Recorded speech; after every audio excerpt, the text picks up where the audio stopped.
Good afternoon, good evening and good morning from wherever you are around the world, and welcome to the third instalment of the Exiled Virtual Motorsports Saturday series of endurances. Today featuring the P1s and P2s. We're here at what's considered the arena of speed. We're in the United States for the Daytona International Speedway Roval, or road course as some would call it.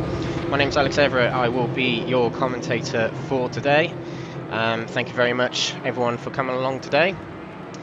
Qualifying has just got underway. We have 25 minutes to see who is going to be on the pole position here today at Daytona.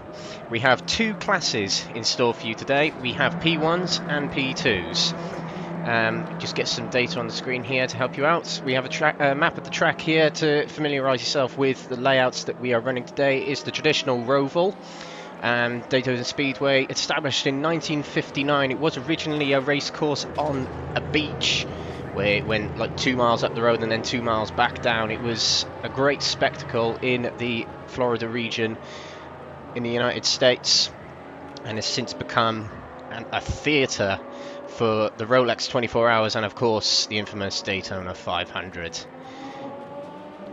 The road course is 5.7 kilometers long with 12 turns. The majority of the track is on the oval, but we do have two little sections, as you can see on the map there, where it goes into a little bit of an infield. You have the what's called the horseshoe area, which is turns 3, and then eventually it goes back onto the speedway, and then there's a little bus stop towards the end of the back stretch. You will see cars in 6th gear hitting speeds of excess of 200 miles per hour today, and it's going to be an interesting race. We have 19 drivers out on track at the moment, so, as I said, some in the P1s and some in the P2s. To describe a little bit about the P1s, they range from 535 brake horsepower to 570. And the manufacturers, there's two fictional ones in fact. There is the Audi R18, which I believe no one is driving today, which is unfortunate, but the two fictional cars built by Raceroom, inspired by other cars, the DMD P20 and the Mistral M530. My issue is I can't really tell the difference between the two cars. They're very similar in looks, but I'll do my best to make them out for you. So they're all very similar in speed, and as for the P2s, a little bit slower, ranging from 450 brake horsepower to 475. I think the Chevrolet Daytona has a little bit more than that, but the cars we do have in that category are the Chevrolet Daytona prototype. We'll just go to a driver in the background who is riding in a P2. Go on board with Sterler here, who is in the other P2 car, which is the Radical SR9. There's two variations of it. There's the AER and the Judd. And of course there's two fictional cars again with the manufacturers DMD and Mistral. This is our third instalment of the Saturday Series Endurances. The previous winners, one of them is not racing with us today. It is David Kovacs. He was the XTCR Spa 50 winner all the way back in May. And William Foyle. Now, who can forget William Foyle if you've been following the Saturday Series thus far? He came from 36th on the grid in the XTCR Spa 50 to finish 30th. Came from 36th to finish 3rd. And it was a great drive from him. And then in the GT3s he started 3rd, started where he finished in XTCR. And a great start got him into the lead, and he pretty much led for the majority of the race, having had a brilliant battle with Nathan Long for the majority of the race.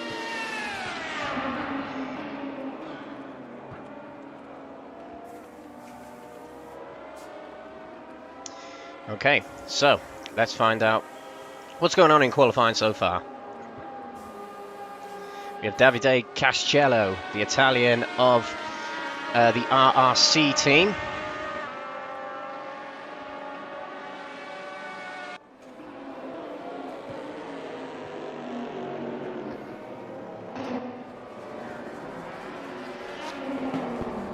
Excuse me, I'm just sorting out a few things in the background. Yeah, he's on pole position at the moment. He was quickest in practice with a 1:31 lap time.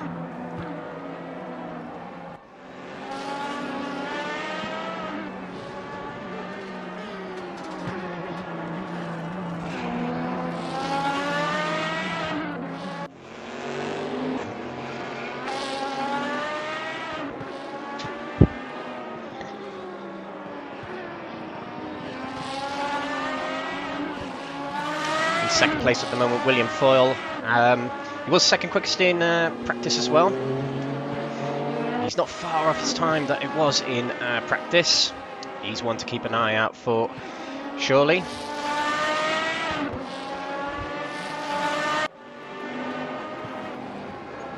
Alexander Jacobsen is in third place, nearly a second off the pace at the moment. We'll see if he can improve. He's in the DMD there, I recognise that livery. Mark Heyman has just taken second place, not far off the pace of Davide Castello, but we know Castello and Heyman, for that matter, has plenty more in the tank to provide us. Let's switch over to the P2s, where Zaraya Gurunian, now a name synonymous in Exiled for many, many race wins, particularly in the XTCR series. Now, it might seem he's a long way off the pace overall, 6 seconds off the pace, but he is top of the P2s at the moment, nearly a second ahead of second place runner in the class at the moment, Andre Sturler, who's come in for some setup changes by the looks of it, and third place at the moment, Lewis Walker. We'll still have some more times coming through soon. There's only 14 out of the 19 drivers, I believe, who have set a time at the moment. Plenty of time to do so, of course. Jonas Leenberg, who has been doing brilliant in the XTCR. I say that as he's just spun. Just dropped down to 5th. Jacobsen's gone a bit quicker, but Leenberg, just to mention him, he's been doing very well in the XTCR. Just half a second off of Castello. We'll see what he can do later on. Jacobsen really liking these cars, it seems. Second place, less than a 10th behind Castello on a track that's 5 kilometers long. Pretty impressive from him. Let's see as he comes out of the pits with Leenberg alongside him. I believe that's Leenberg. No, it's not. It's someone else in a very similar Jack Daniels livery. As Mark Heyman takes pole position, he's just gone into the pits after setting that time, but that's a brilliant time of 31.6 for him. Excellent time from the Brit, who in the GT3 Endurance a while back, 2 months ago now, I believe he got third in that race. William Foyle, the GT3 winner, he was the guy in the Jack Daniels livery. A lot of whiskey lovers out here. But in 4th place at the moment, nearly a second off the pace from Heyman. He'll be looking to improve that. I didn't see him set a 1:31, sorry, in the practice, but we'll see what he can do. I mean, qualifying's one thing, but the race is another. Back to the P2s in the Chevrolet Daytona there. Levente Gyurkos, less than a second off the pace of Zaraya, but he's in second at the moment of the P1s. Sorry, P2s. But Zaraya, we know how good he can be. He'll be difficult to beat today. But this is an endurance, not a sprint. It's no walk in the park. It's more a walk in many parks.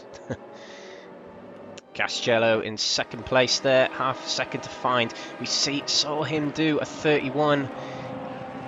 Oh, he's getting very close between him and the P2s here, but we saw a 31 from him in practice. It won't be this lap, it'll be the next one. As we can see, he's a long, long way off in the sectors on this lap, so maybe the next time by. He's got 15 minutes, we're not even halfway through qualifying yet, it's plenty of time. As we look to the P2s, Ben Sisko has managed to set a time as he puts himself 4th in class. The Jamaican/British driver. Drivers we haven't seen times from.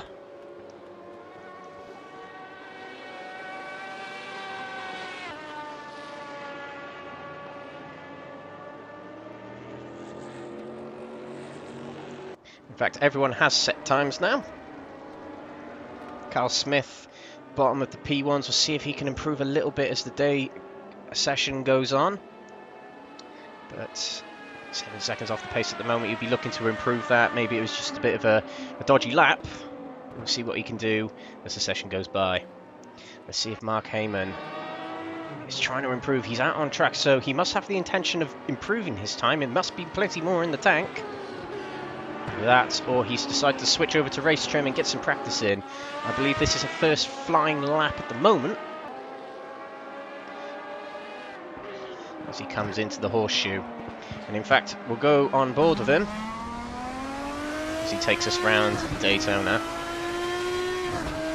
Comes down the straight into the flat out turn 4, left-hander here. Didn't take much of the curb there, but it's a purple sector, so there's plenty more in the tank for Mark Heyman as he brakes too late for turn 5 there. Well, that was looking good.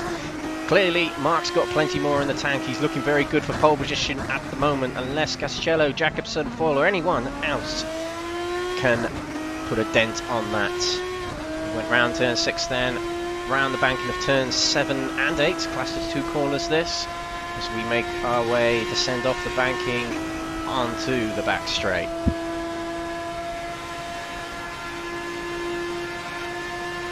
Braking at the lights, or just after the lights. Oh, that was very late braking on the edge, but that was a very, very good exit there. He's 2/10 down. Didn't lose much time, in fact, with that mistake in turn 5. I'm sure we'll see another lap from him as he goes round turns 11, now 12. It's straight and flat now until front stretch, finish line. Let's see. I doubt he can get much time up in sector 3. In fact, he did a little bit. He was very, very close to his time there. Let's see the exact last time of that. That was 31.8. So those sector times you see on the bottom, they are relative to the sector rather than the lap. Let's bear that in mind. So he was 0.24, around that, the pace of his original time. We'll go to Davide Castello in a bit, whose time was invalidated. And that was 10th and a quarter off. Let's see if sector 3 can be any better. Oh, and he got out of shape there, so probably not. There's definitely more in the tank for Mark Heyman as we make our way into the second half of qualifying here. What can Davide Castello do? He's over half a second behind Mark Heyman. But while we're waiting for more laps to be established, go on board with Emil Holmberg here, who didn't go quicker. Or did he? Let's have a look at the times. No, he didn't go quicker. He lost a lot of time in one sector in there. He had green splits, but it must have been the third one. He remains in 11th. We have John Dowling on the banking. Green splits at the moment.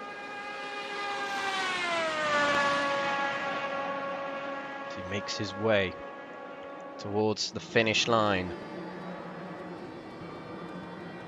And it's quicker, puts himself into 9th place. Good time from John Dowling there. He's only 1.6 off the pace on a track like this. That really, you know, it might sound like a lot on to some tracks, but on this one, you can find that time. Just a few tweaks here and there, and you can find it. Mind you, there's only 11 minutes left. It's not very much time to do that. Petter Nyström has managed to find himself into 6th place there, as he comes onto the backstretch. Tasmiran Racing Team, Swedish driver, doing pretty well in the XTCR at the moment. I believe he's in the top 20 in the championship. It's his teammates who are doing really well at the moment. Jacobson got his debut win in XTCR at his home track of Mantorp Park on Wednesday. In race 3, brilliant stuff from him, and Lindberg has been doing great as well. He hasn't won an official race yet in XTCR, but he won in the pre-season warm-up, so he's certainly there or thereabouts. This team's, all the Swedes here are a part of a team, the Tasmiran team, and they're all improving massively as more and more seasons go by. Just want to say welcome back to Car Digikimi. Karnien is his real life name, who has been ill and off of racing in Exiled for quite some time, and we welcome him back with open arms. And Digikimi is one of the most improved drivers in terms of start to now development, sitting there in 10th, just over 1.5 seconds behind.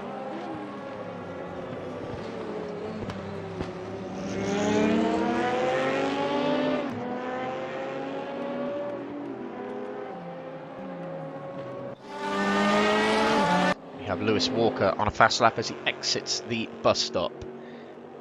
Mind you, it's going to take Sam going. How many seconds do they lose on this back straight here? It'll be interesting to find this out now. 6 seconds off the pace as of Sector 2. These are slower cars considerably than the P1s. And you lose 3 seconds on that back straight, but he did improve his time somewhat. Just nipped in front of Ben Sisko to take 18th overall and 5th in class on the grid. It's getting very close though between Zaraya Grunian, who's still pole of the P2s, and Levente, who's gone into the pits just as I clicked on him. Just over 2/10 down, quarter of a second down in fact. It's very, very close between them two. It could be a good race between them. And we look back at the P1s. Davide Castello, purple in Sector 1, just a little bit down in Sector 2. Can he get himself onto pole position, or at least closer to pole position, to secure a front row slot at this point? Let's see. It's a purple. And he is, oh, he's so close, so close. So those split times must be, oh, I can't work them out. That is very, very close. That's only half a tenth behind Heyman. As I said, on a track that's 5 kilometers long, that is seriously close. I'd say that's a car's length, maybe, as of that back straight. He's gone purple again in Sector 1, and that is substantially quicker. 0.187 quicker than it will probably be. In fact, that is, yeah, those relative times are to their personal bests. No, the leader's best, so that's already nearly 2/10 up from Mark Heyman in Sector 1. The previous lap was in fact quicker in Sector 1. Sector 2 was at about 0.05 slower. And Sector 3 would be a little bit more slow. It's purple again, but has lost a little bit of time from Mark Heyman, it seems. And Davide reset. It must have been an invalidated lap then, but it was looking good. With 7 minutes to go, Davide is going straight back out. Must feel that he can do much better. Pole position is not yet in Heyman's hands, but we have to switch from Heyman because Will Foyle is on the charge. Now that's a long way down in Sector 2, but Sector 1 looked really good. As he resets back to the pit, he'll be going straight back out. I think most of these drivers will get 1 out lap and 2 flying laps in right now, or maybe a bit more. Can probably get 4.5 minutes out of 3 laps. So yeah, these drivers probably have 4 full laps to do.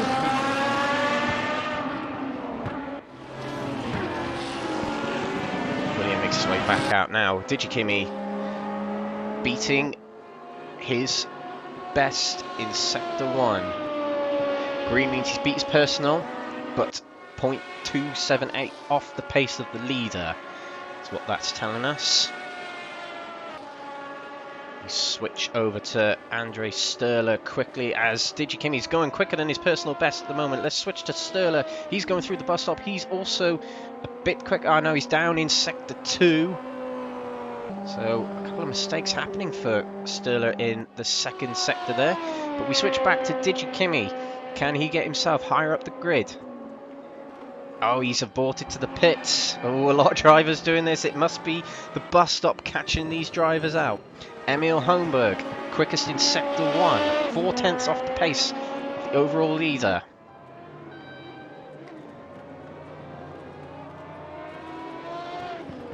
I think we've got a lot yet to see from these drivers. In the P2s, Zaraya and Levente, still not much separating them, only 2.5 tenths. Zaraya comes round turn 6 and 7. Doesn't appear to be on a fast lap unless my perception is failing me there. Qualifying only has just shy of 5 minutes left. Not long to go for these drivers. They have to get out on track now.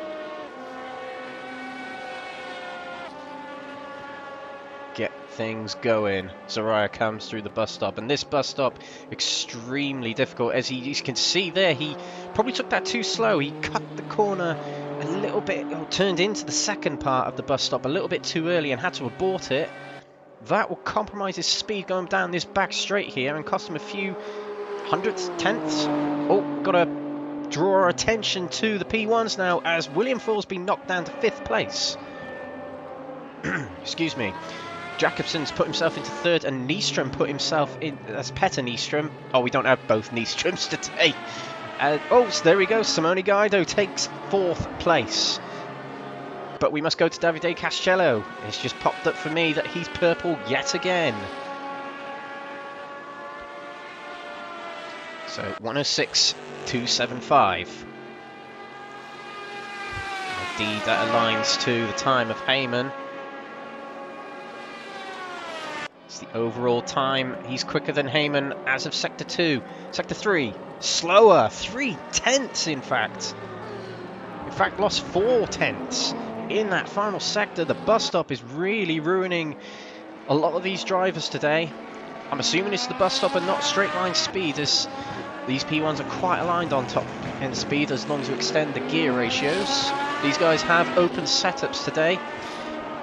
Usually we do have fixed setups. Oh, William Foyle takes 3rd place. Excellent time from him. But only a little bit quicker than his original. Still half a second off the pace. But it's still 2nd place in class at the moment. Soraya Garunian not giving up. Not letting the battle deteriorate for the P2s at the moment. As he goes green in those 2 splits. Davide Castello. It's popped up on my timing screen that he's gone quicker again in Sector 1, as has William Foyle, as has Mark Heyman. We need to have a look at them in a minute. Let's just see Zoraya come across the line. Quickest, again. He extends by a 10th. He's now 3 tenths clear. William Foyle on the banking. A purple Sector 1. And it's, oh, Mark Heyman and Castello have popped off the alert screen here for me, so they have aborted their times. They won't have enough time if they've reset, which I don't think they have. William Foyle, green personal best. It's Sector 2 that's just not doing it for William today. You won't get that time back in Sector 3. There's no DRS, no KERS, nothing like that. It's just foot to the floor. Getting through that bus stop is what makes your time in Sector 3. As he comes across the line, does he extend? He doesn't. In fact, a couple of tenths slower. Sorry, hundredths slower than his original time. Castello, purple Sector 1. That is hugely quicker. Mark Heyman isn't the quickest in Sector 1, but he's nailed Sector 2. Heyman's in the pits, so that means Heyman will not go for another lap. It's up to Castello now. This will be his last opportunity to take pole position. Just to alert you about the P2s, Levente has gone into the pits, which means he won't get another chance. Once the timer expires, that's the end of the session. There's no complete your lap. That is it. Let's see how he does in... Well, I don't know why the timing screen's coming up now. There's still time in qualifying. Very strange. Well, let's just keep an eye on that. Heyman, pole at the moment. But Castello can get in front. Very strange how Raceroom does this. It's a little bit of a bug. I'm not afraid to tell that. So, let's see if it changes. Oh, well, I don't think it's updated on here yet. Or has it? No, that was slower for Davide Castello. He didn't go quicker. He set a 31.7 there. So this will be the majority of the grid. We've got Petter Nystrom on a lap and Jamie Dory. I don't think they're going to have much time to do these. So Mark Heyman provisionally on pole at the moment with Davide Castello in 2nd. William Foyle in 3rd and Alexander Jakobsen alongside him in 4th. Simone Guido 5th. 6th will be Petter Nystrom and Jonas Lindberg and Jamie Dory on the 4th row. 5th row will be Digi Kimi and John Dowling. Emil Holmberg and Pedersen will take up row 6. Pole position for the P2s, Zoraya Garunian and Levente alongside. Next to the P2s, the will be pair Andre Sturler and Lewis Walker alongside him. Lewis Walker's first race that I've seen him in Exiled. He might have attended Friday, but it's the first time I've seen him on Saturday and Wednesday. Welcome to him. Melvin Garland and Ben Sisko on the back row for the P2s. So, warm up, we've got 5 minutes here, and we'll just go through again what we're in for today. Here at Daytona today, it will be a 2-hour race, 120 minutes. Once the time expires, the drivers will come round to complete their lap to finish the race. Expect to see about, well, I'd think at least 2 pit stops today. Depends what kind of strategies everyone's going to run, but everyone will need 2 runs of fuel. And the tyres, well, the tyres do last a long time on these cars. However, how does it affect grip? We'll find that out as the race goes on. But we've got the P1s here ranging from 500 to 600 brake horsepower, an Audi and 2 fictional cars, the DMD and the Mistral. And the P2, we see a lot of Chevrolets out there. I believe Zariah Garunian is running in the DMD. And there's a Radical of Sturler out there, the only Radical driver out there.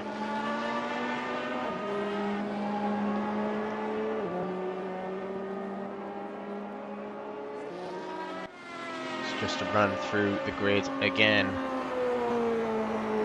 Won't be able to show it on your screen, Raceroom doesn't allow for that, but it was Mark Heyman who takes pole position. Be very, very pleased with that. Didn't take part in the XTCR Spa 50. He is an ex-Friday Series champion in Exiled, and in the GT3s he got himself a 3rd place finish. So he'll be looking to get his name onto that list of winners today. Let's see if he can. There's a long, long race. Pit stops are key. Consistency is key. Getting to the end clean is key as well.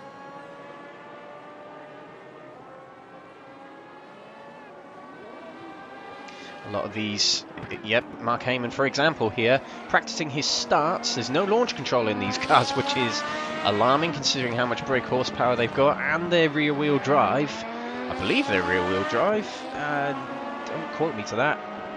Just check. Yep, they are rear-wheel drive cars. They weigh less than a ton, and they've got 570 brake horsepower. I mean, that's quite a scary prospect on a banking with no launch control. So we'll see how these guys get on. Hopefully it'll be a nice clean start. There's a long race. You can't win the race in the first corner, is what many racing drivers have said over the years.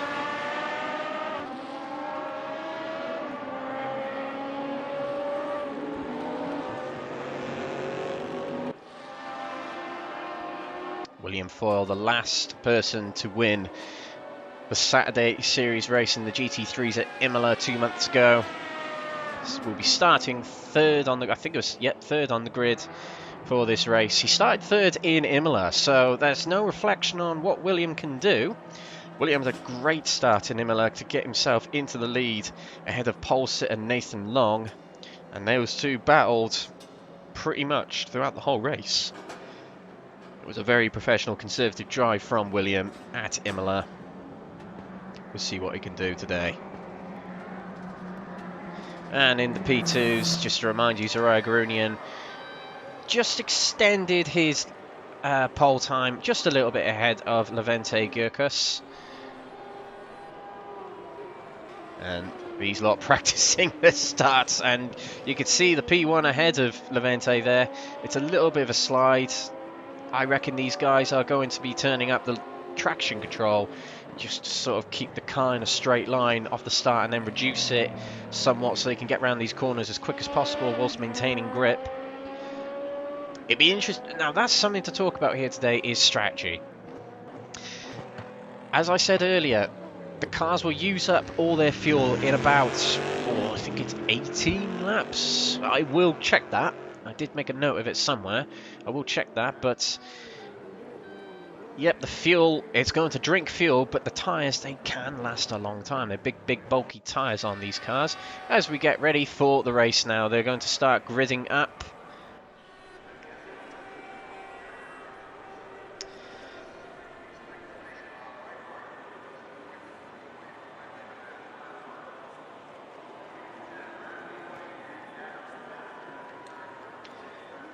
We will see the lights come up on the top of the screen to the right of the race name. The countdown starts for the guys to get gridded up. Last chance to get your setups tweaked, get your fuel sorted. If you're going to go with less fuel or maximum fuel, now's the point they do it.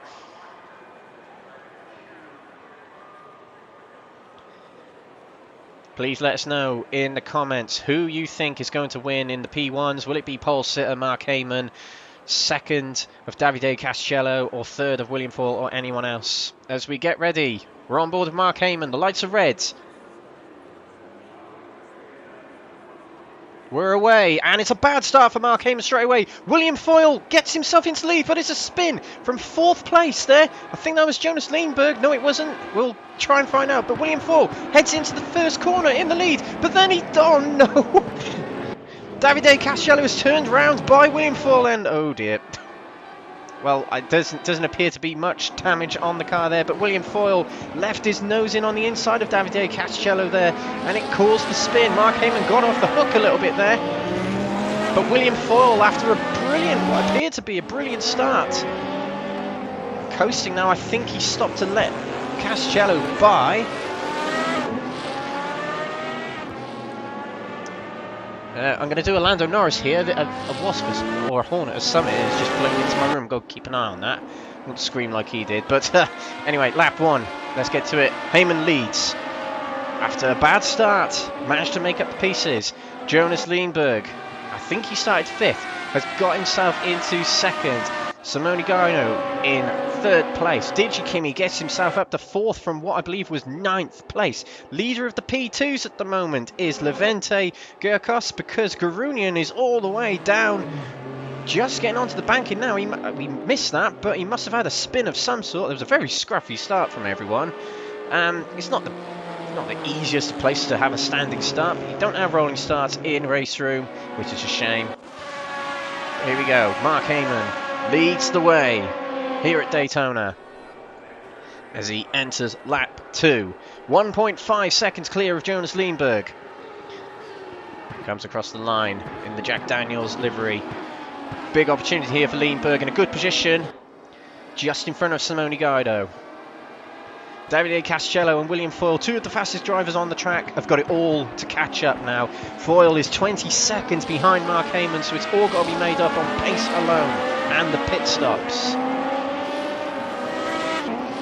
Levente Gurkos well away in the P2s at the moment, 10th overall. He's got 2 P1s behind him. The P1s are going to get past quite easily on the straights, but it is quite narrow on this part of the track. Davide Castello, in fact, is behind him. Will Davide go for it? Davide closes in. Levente doesn't battle too much with the P1s. He knows it's not his race. He lets them go quite easily. Good stuff from Levente there. Carl Smith gets past him, as does Castello. Castello back into the top 10 overall. William Foyle right behind Levente there, trying to make up places. William Foyle 16 seconds now behind Heyman, and Heyman is 2 seconds clear. And look at that, Levente just letting the P1s pass. He knows he's not going to battle with them. He knows they'll eventually just filter past. William Foyle is alongside Carl Smith there. Carl Smith's not battling too much, it seems, with the Brit. Oh, and that was very close between William Foyle and Carl Smith. But William Foyle gets through the bus stop safely. It's hammer down now as he's got to work to catch up with the rest of the pack and the leader, Mark Heyman. Oh, and it's a slow down penalty for Lewis Walker, track limits.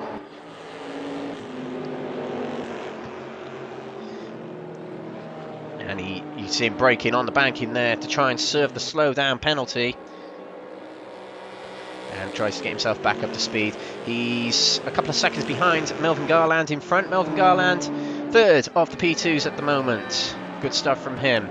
Quite a way back from Sturla and Gurkos. Sturla not far behind. Levente is just a couple of seconds up the road. Just to revert our attention, Castello has got into 9th place ahead of Jürgen Madsby Pedersen, who's dropped down to 10th. Pedersen's got Foyle behind him as well. Foyle very much going to have his eyes set on Castello. He knows Castello's quick, so he's just going to keep as close as he can to Castello and get up the field as he moves in on Jamie Dory in the Emirates car. And further up the road, Lindbergh not losing too much from Heyman at the moment. 2.3 down. According to the relative, he's losing a little bit of time from Heyman, but Heyman won't be worried about that. And in the last lap, Heyman did lap 6 to 7 tenths quicker than the Swedish driver. Simone Guido some way behind Lindbergh, over a second behind, but he's still within reach. Alexander Jacobsen takes a slowdown, not a good start for him. He looked good in qualifying, but it's not good so far for him. Cut the bus stop too much, it seems. We might get a lot of them today, cutting the bus stop too much. Castello has managed to move his way past Jamie Dory. Oh, and there's a spin back there. That was Simone. No, it wasn't. Who was that?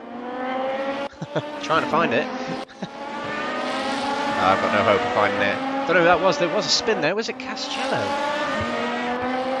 No, it was Simone Guido. I was right first time. Simone Guido spun at turn 1 there and finds himself way down the order. He was in third, but that does promote Karnien, returning from injury, into third place. Injury or illness, one of them. To apologise, Car. But out on his own there, third place. All he's got to do, hit his marks, stay in third. Lindbergh drops to over 3 seconds behind Heyman now. Heyman very much in control of this race so far as he comes through the bus stop. He knows William Foyle and Castello have got it all to work for. All he's got to do is hit his marks, and he is in control of this race. Can he stay in control? Pit stops, essential. Getting past back markers, essential. And keeping control of the car when the tyres do eventually go off. Leader of the P2s, Gurkos. He is getting away from Andre Sturler, who is 13 seconds behind.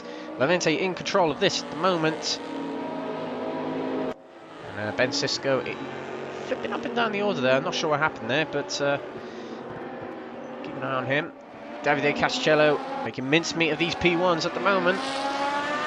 Got his way past Petter Nyström, now looking to John Dowling, and oh, that was a brave move from Castello as he gets his sideways. That was a very optimistic move from Castello.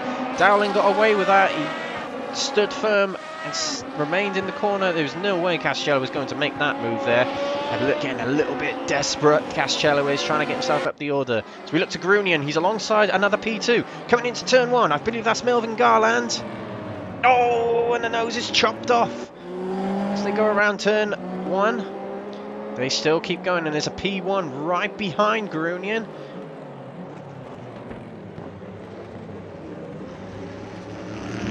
Is that Mark Heyman? No, it's not.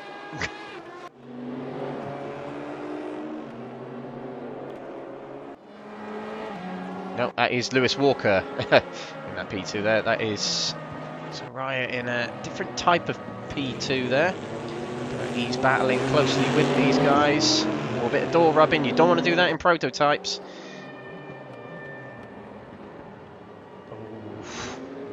This is very argy-bargy racing so far. Very unlike the prototypes. But Soraya manages to get past Lewis Walker and Melvin Garland in their own race, it seems, giving each other a lot of room there. Carl Smith has received a slowdown penalty, and would you believe it, it's in the bus stop. He'll have to serve that round here. Just to catch up, Emil Holmberg in fourth has got Castello right behind him. Castello makes the move, and that was a much better move than that of the previous lap. Jamie Dory back here, gaining on Petter Nyström, and behind is Will Foyle. Will Foyle is losing time from Davide Castello. He's getting past his drivers much quicker. When he's switching it sideways, that he's going to scrub his rear tyres. That's the advantage Heyman will have right now. Keeping the tyres nice and cool. No flat spots or anything like that. You're seeing these drivers get a little bit out of shape. The tyres are brilliant in the first couple of laps, but they do steadily drop off the cliff, bit by bit. And that was Alexander Jacobsen's spun coming out of turn 5. Gets away. It was a good qualifying session for Jacobsen, but not going well in the race so far for him.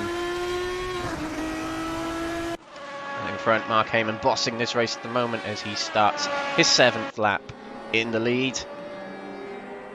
Just edging away from Lindbergh in 2nd place, and 10 seconds up the road from 3rd place.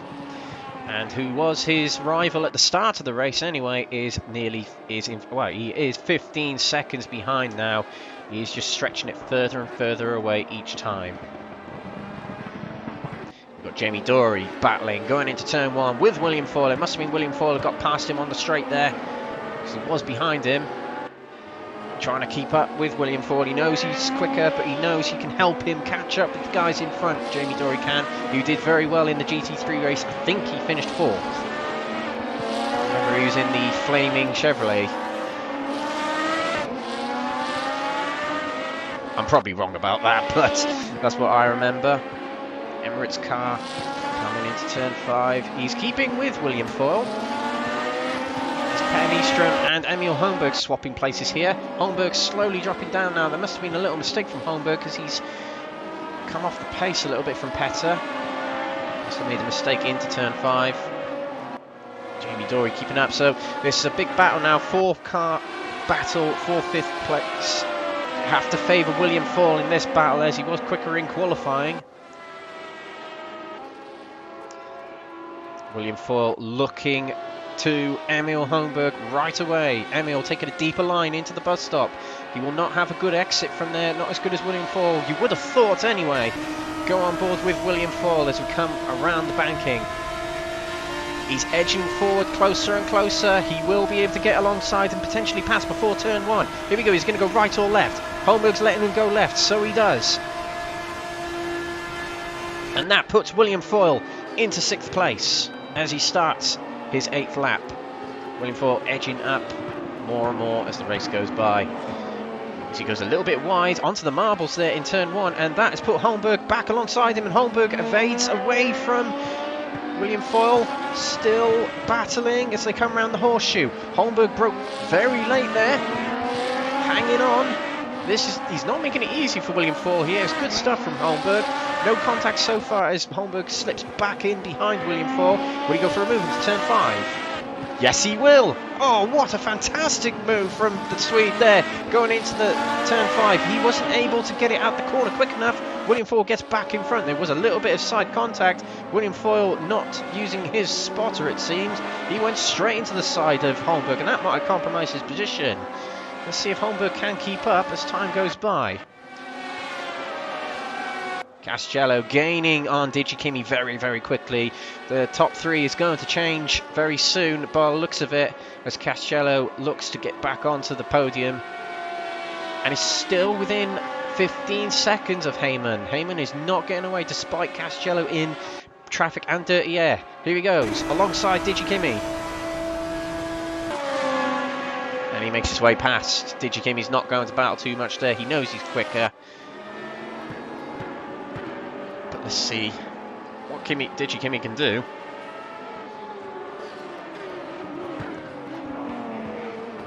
Going to battle much, but Castello very close to the tyres there on the inside. We look to Jacobsen, who's alongside Pedersen. Denmark versus Sweden here. And it is Jacobsen who gets past and into 11th. Simone Guido battling with John Dowling here. Come around the horseshoe. We have to look at Jürgen Madsby Pedersen. Has said he was going to go for a move on Jacobsen, but he hasn't. William Foyle gaining on Petter Nyström now, getting very close between them two.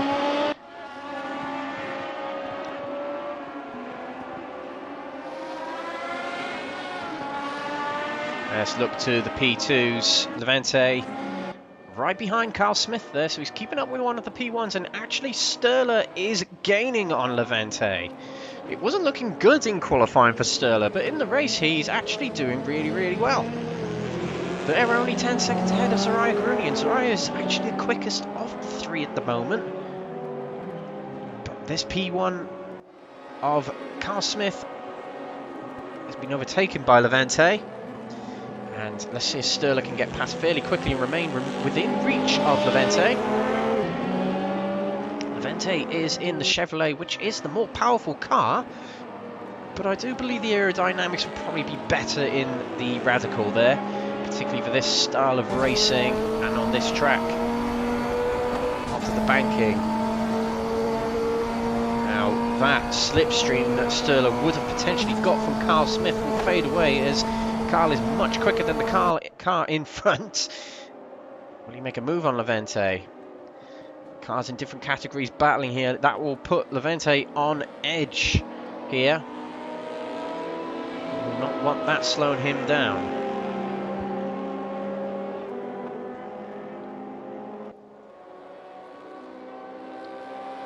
Let's see what else is happening elsewhere. We'll come back to this battle soon. Simone Guy, though, right behind John Dowling still. It's looking like a good battle between these two. Lewis Walker has got a slow down penalty there. I'll assume that is in the bus stop. I'm probably going to be saying that a lot in this race. Carl Smith is battling with Per-Andre Sturla. I can see Jakobsen is still very... In fact, that is Jamie Dory in front. Yeah, Jamie Dory in front. Not having a good race, it seems. Jamie Dory's not getting along with these cars as much as he did the GT3s. In fact, the XTCR as well is his first full XTCR season, season 5, and he came out of round 1 leading the championship, came out of round 2 second in the championship, doing very well at the moment as Jakobsen goes for the move. Brilliant move from Jakobsen, timed the slipstream to perfection and got past before the bus stop. There's nothing worse than going through that complex side by side, but he does well there to get himself into the top 10. Andre Sturla still very close to Levente. Levente will be pushed along almost by Carl Smith.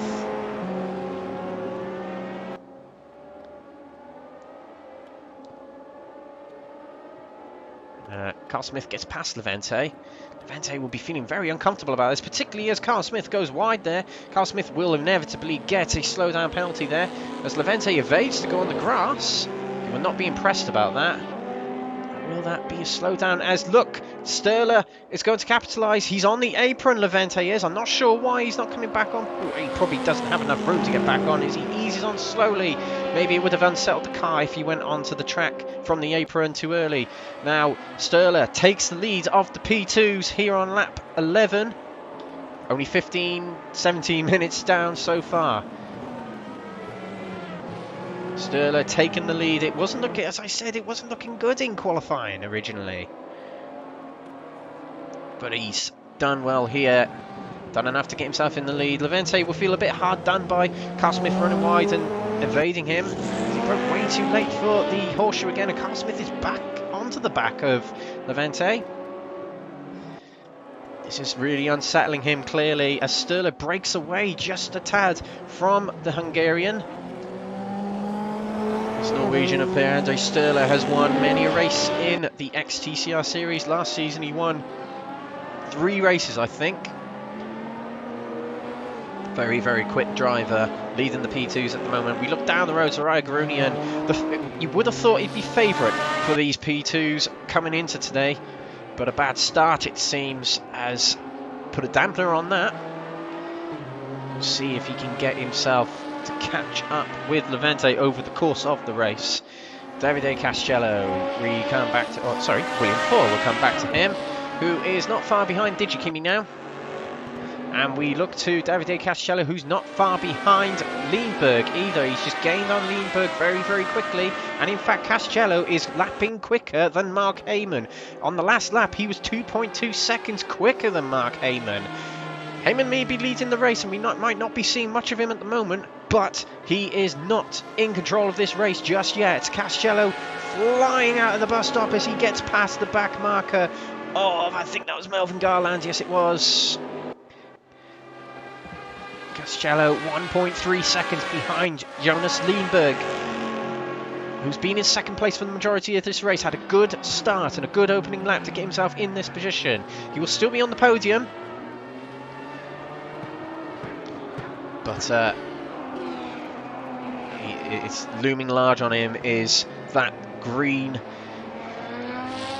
P1 behind him with the Italian driver inside, who's not really shone in these endurance races so far, hosted by us. In the XTCR he was, I think it was 9th. I should really get the results up of these. And in the GT3s, I can't remember how well he did there. In fact, I'll go have a look. I'll just go have a look to see what how these guys did previously. That'd be much easier, wouldn't it?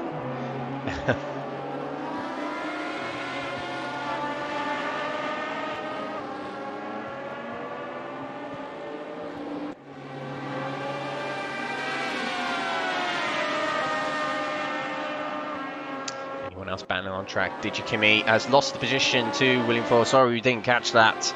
But William Foyle has got himself into 4th place. William's a long way behind Davide Castello now, 11 seconds.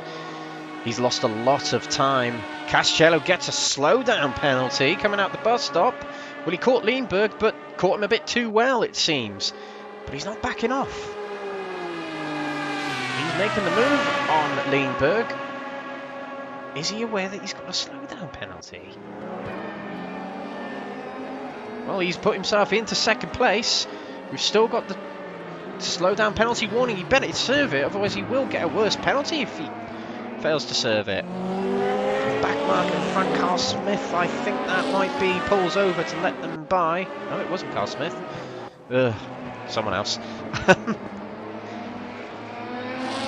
Davide Castello takes back 2nd place, where he started, and is within 10 seconds of the driver in front of Mark Heyman, who the last lap actually set a much better time over 1:32, so not far off of the times that they are setting in qualifying as it stands. The tyres aren't yet hitting their peak, or they're at their peak and they might be coming off it very shortly.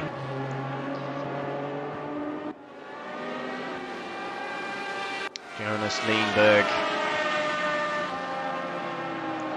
cannot worry about losing 2nd place there, but he can get his head down to try and get himself 3rd place. Simone Guido and Emil Holmberg having a little bit of a... Jamie Dory in front having a little bit of a battle here. Gurkos is in some action apparently. Let's see how far behind Per-Andre Sturla he is. A 2nd behind. And in fact they're in some air there. Carl Smith and Jürgen Madsby Pedersen potentially in front of them.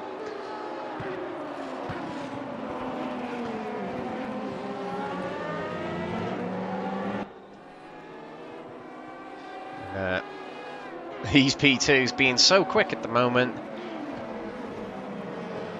These P1s in front of them. Inconvenience, I think, but it's good draft at the same time. Keeping them on their toes. Looking back at the gap between Castello and Mark Heyman. Mark Heyman had a bad lap again of 1:34. Something's not going quite right. And disqualified from the race? Wow, John Dowling has been kicked out of the race for speeding in the pit lane. I'm not entirely sure what happened there. Bit of a strange penalty to receive, but that is John Dowling out of the race. Very unfortunate for him. It wasn't going well for him, but that is a rather unfortunate end to his race there. Ben Sisko is also out of the race. He's messaged me saying he had pedal troubles. So very sad to see those guys out of the race so early on. We move on as Levente is so close to the car behind, and that's Castello, I believe. He's going to get past him as now the leaders have lapped the P2s for the first time in this race, and there'll probably be another 3 times they'll probably lap him in this race. Per-Andre Sturla being passed by the P2 man now, who is not getting away from Levente here. Quite close, like what it was between Will Foyle and Nate Long in the GT3s 2 months ago. We have to go to the front. Castello's in the pits. This is the first stop for Fuel, it seems. Castello's in the pits. Heyman's in the pits. Leenberg's in the pits. Nystrom stayed out. Must have taken on more fuel. But Mark Heyman, let's see when he leaves the pits, and let's see when Castello leaves the pits. Will Foyle's also in the pits.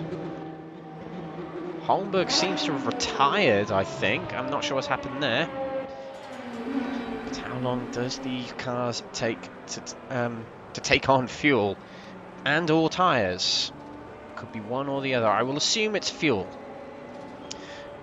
Mark Heyman gets away now. He gets to pit exit. Davide Castello leaves the pits. Got a P2 alongside, who is coming into his pit stall. That might have been Melvin Garland then. And Leenberg right behind Castello. They have to be super slow here. It's torture to get around here as slow as you need to be until those cones you can see just there. Hammer down now. Away they go. Leenberg has been booked for speeding in the pit lane. This one's a drive-through.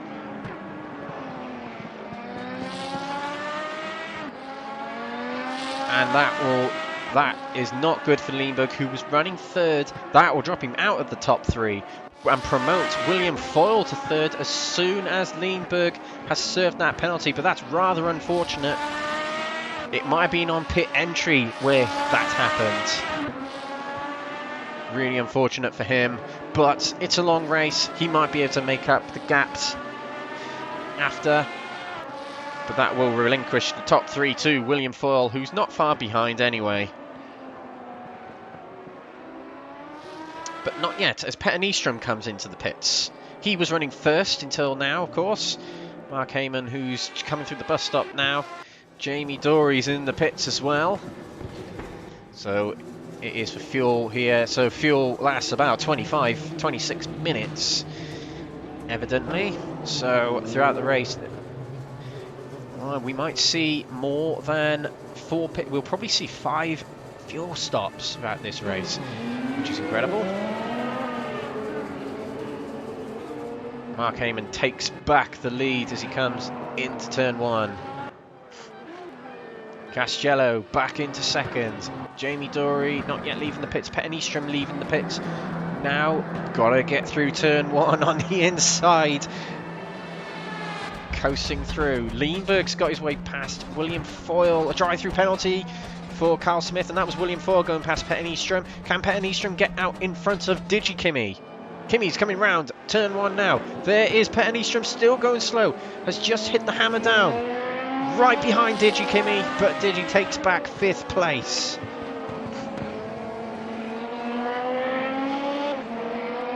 I believe most pit, there's 3 retirees so far. One in the P1s of Emil Holmberg, Ben Sisko, and John Dowling, and Jamie Dory with a drive-through penalty, I think. Was it? It's disappeared now, but I think that might have been a drive-through penalty for Jamie Dory for speeding in the pit lane. There's a lot of people falling foul to that at the moment. Yes, it was. Confirmation on the screen now. Well, people are getting in now, and hopefully won't do it again later on in the race. It's very difficult to find that spot coming into the pits where you need to hit the limiter. But back to the gaps. We have Mark Heyman out in first at the moment, about to start his 18th lap. 6.5 seconds ahead of Castello. Now they've come in for fuel. It will affect the weight distribution of the car with the tyres that have gone off ever so slightly. They might still be as quick as they were earlier. I mean, they did a 1:33 on that lap, which isn't the quickest of times, but we'll see. Tyres, I assume they haven't replaced the tyres. That's my guess, because they do keep saying a very long time. Less than 6 seconds behind Heyman now. Leenberg has gone into the pits to serve the drive-through penalty, and is just a drive through the pits, but it's a very, very long pit lane. 6th place now, 7th place, and 8th place. I think that's Simone Guido going through. No, Simone Guido's coming across the start line. Leenberg will probably get out before, but that drops a lot of places for the Swede behind his compatriots. Guido comes out of turn 1 through the chicane, the small chicane towards the horseshoe. Lindbergh stays in front, gives room just in case, and another drive-through penalty for Carl Smith.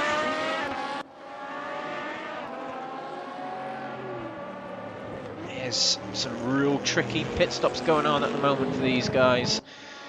Back to the P2, Sturla remains in the lead of the P2 category at the moment with Levente not far behind still.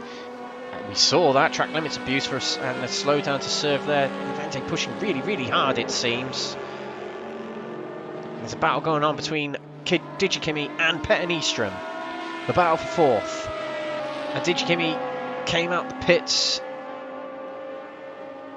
behind, I believe.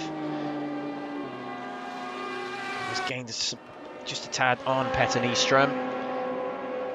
See if Digikimi can catch. It seemed that Petter was getting away on the straights quite a lot there. Looking to Garunian. Garunian has been flying in the last couple of laps. We haven't really seen, but he's lapped much quicker than Levente and Andre Sturla, and is gaining on them. He's in fact within 6 seconds of the leader in the P2 category. It could be a big, big battle between these three coming up very, very soon. Split up a little bit, but I'm sure it's going to close up as Levente probably already realizes that Garunian's coming up on him. He needs to get some good laps in. Out the front, Castello within 6 seconds of Mark Heyman. William Foyle is in third place, 22 seconds down from Mark Heyman. It hasn't been Will's day today. Petter Nyström, fourth place, dropping further back from William Foyle, but a big battle erupting between the Scandinavian double here of Nyström and Karnien Digikimi. Split nationalities, I believe, Finnish and Vietnamese. He was 10 seconds ahead of Jakobsen. But let's keep an eye on Petter Nyström as he gets past the back marker there. Digikimi also looking to get past the back marker. And I believe it's P2.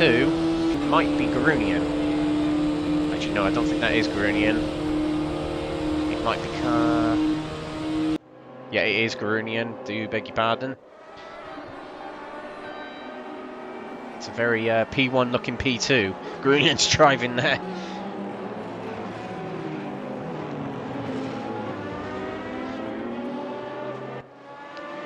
Looking to Castello, has dropped to more than 6 seconds down. Heyman lapping quicker at the moment. So the tide has turned ever so slightly. Heyman being the quicker of the two now. Now, we did see earlier on in the race, Castello was battling traffic locks, so we will be working his tyres and brakes much harder. Of course, the harder you work your brakes, it's almost a double effect on the tyres, heating them up. But he's dropping back ever so slightly, more and more from Heyman. Heyman will be glad to see that as he goes on to the 20th lap.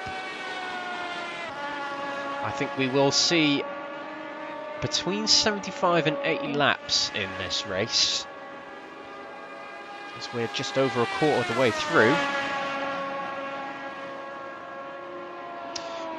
Lindbergh, who had to serve a drive-through penalty, back on it now as he's trying to get onto the back of Simone Guido. Once he gets past Simone, he's got clear air in front of him to try and catch 6th place teammate Jakobsen.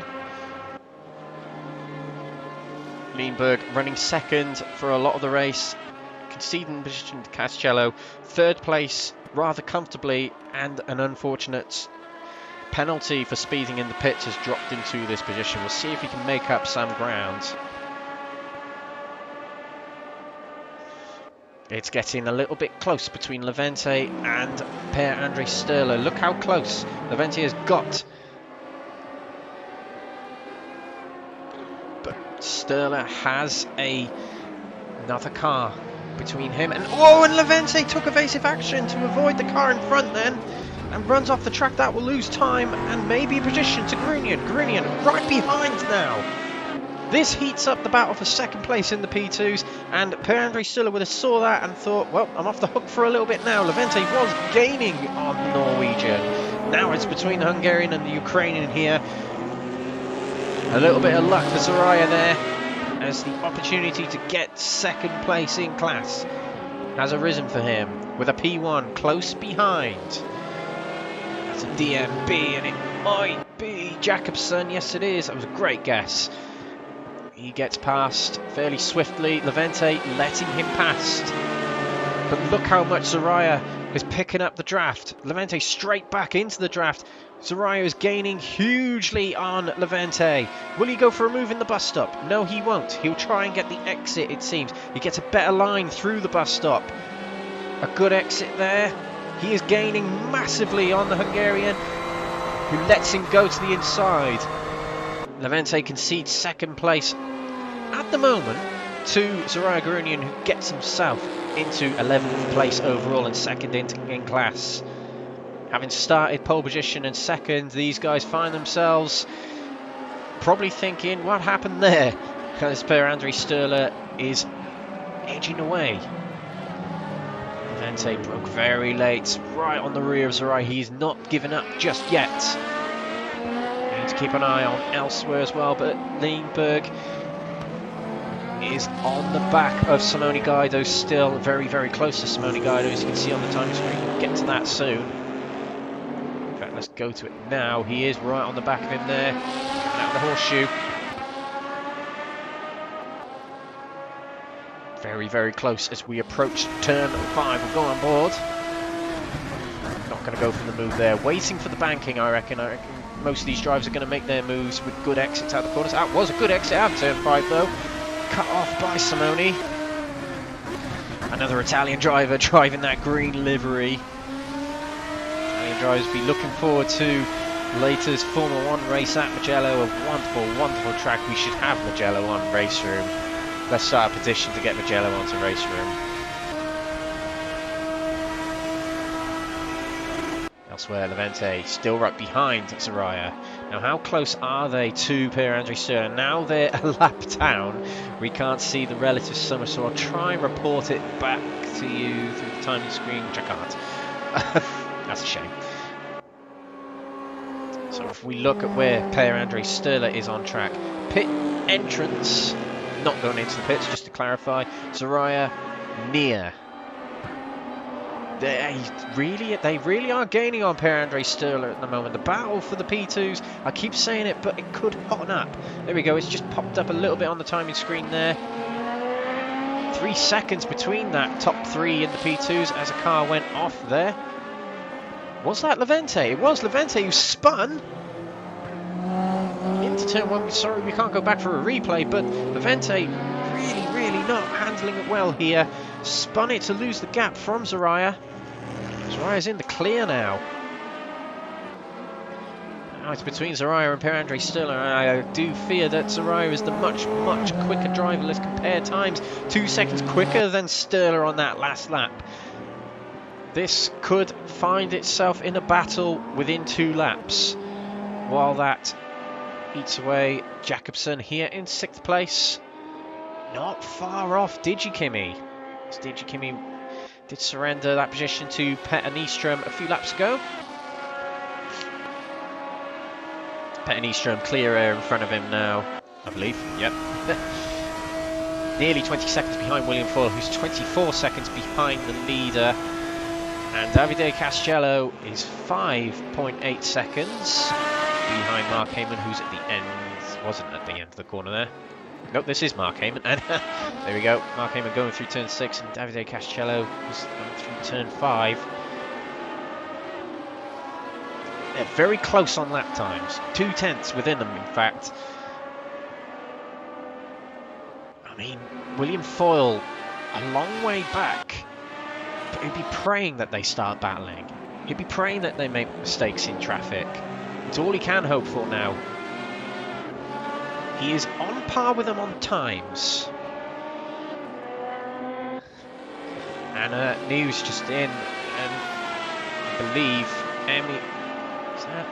Jonas Lindberg will be out of the race now. In fact, he's not even on the screen.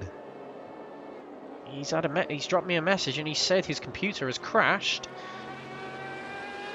That was really unfortunate because I was looking forward to seeing him come through the pack.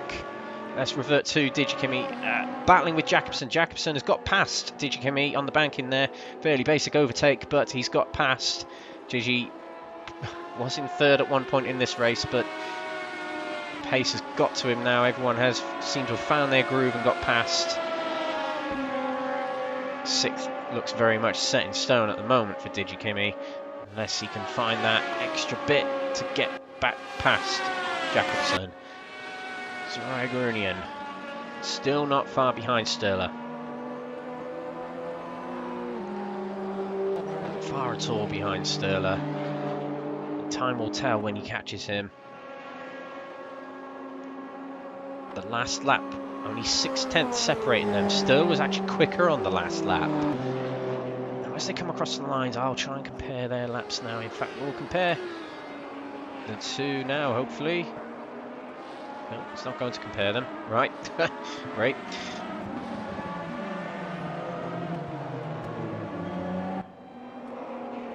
And those last laps from the two. In fact, Sturla 39.9, 38.9 from Zaraya, and Sturla goes sideways. Zaraya is gaining, and gaining on that lap especially.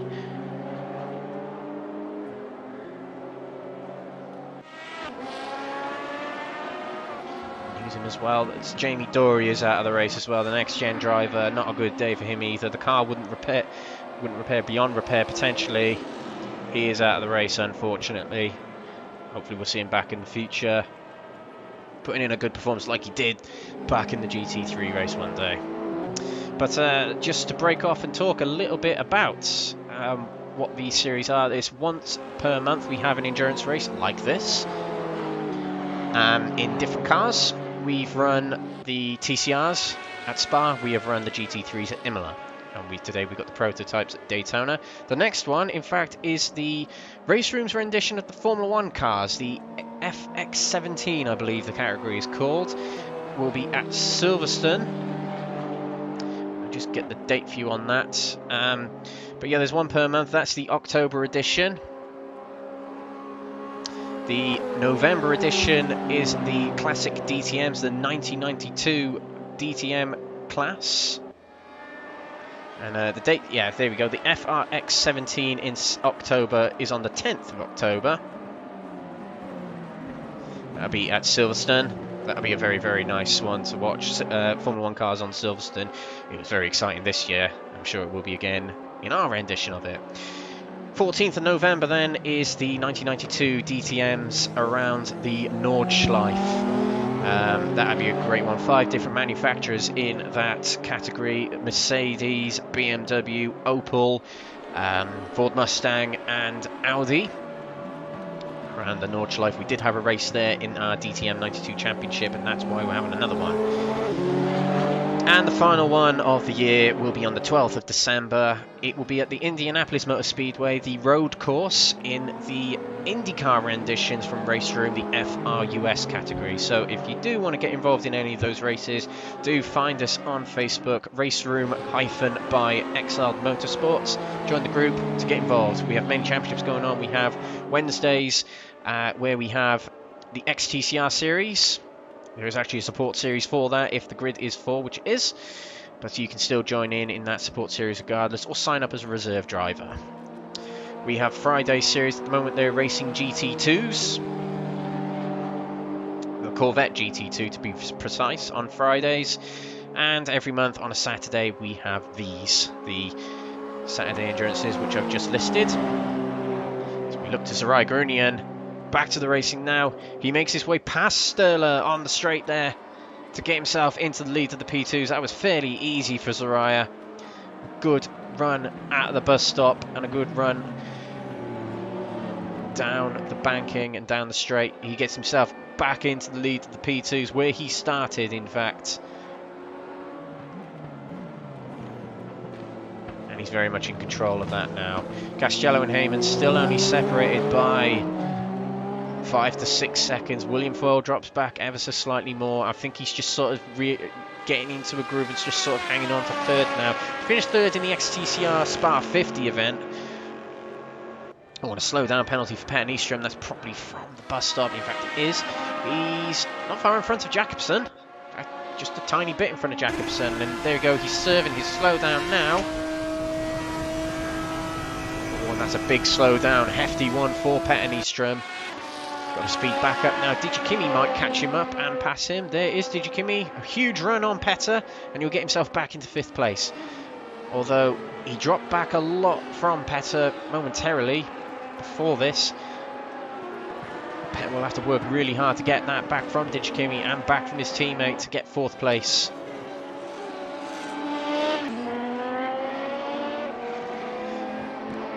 One hour 15 to go. Very late in the evening on the track time here at Daytona.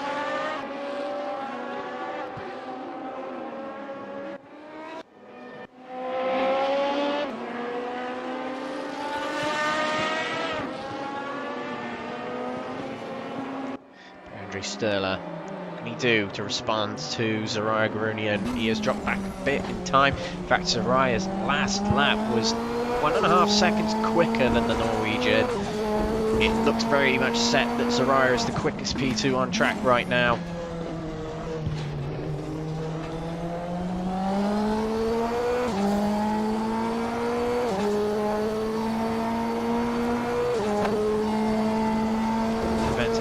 Not far behind Sturla. We'll find out now. Well, yeah, actually quite a long way behind Sturla.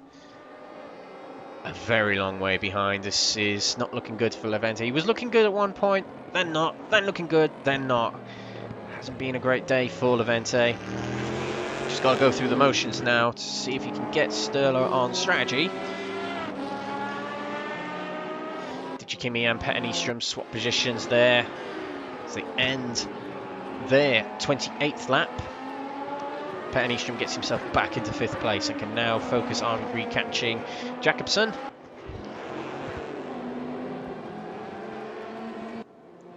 Mark Heyman driving a commanding race here. Very, very consistent. Very similar lap times to Cascello. That's all he needs to do. Get his pit stops right as he makes his way past Sturla. Get his pit stops right, he will remain in control of this race. Let's compare lap times between Heyman and Cascello. As Heyman comes across the line, that's a 32.9 slower than his previous lap. And Cascello, 32.7. So maybe the tyres are starting to go off, or that just wasn't a very good lap. Well, not as good a lap from the pair of them. But 0.2 quicker on that lap, Cascello than Heyman. So edging away ever so slightly. Heyman is in traffic, trying to get past Zaraya Garunian now. Zaraya has time to let Heyman pass, which he does. Zaraya is not under threat from Sturla, but Cascello will want to get rid of Sturla fairly quickly, which he does. Now Cascello sets his sights on Zaraya, the next back marker up the road. We want to get him before the straight, before the fast section ends, which he might do. Seems to be within reach. Good. Through the bus stop here will help.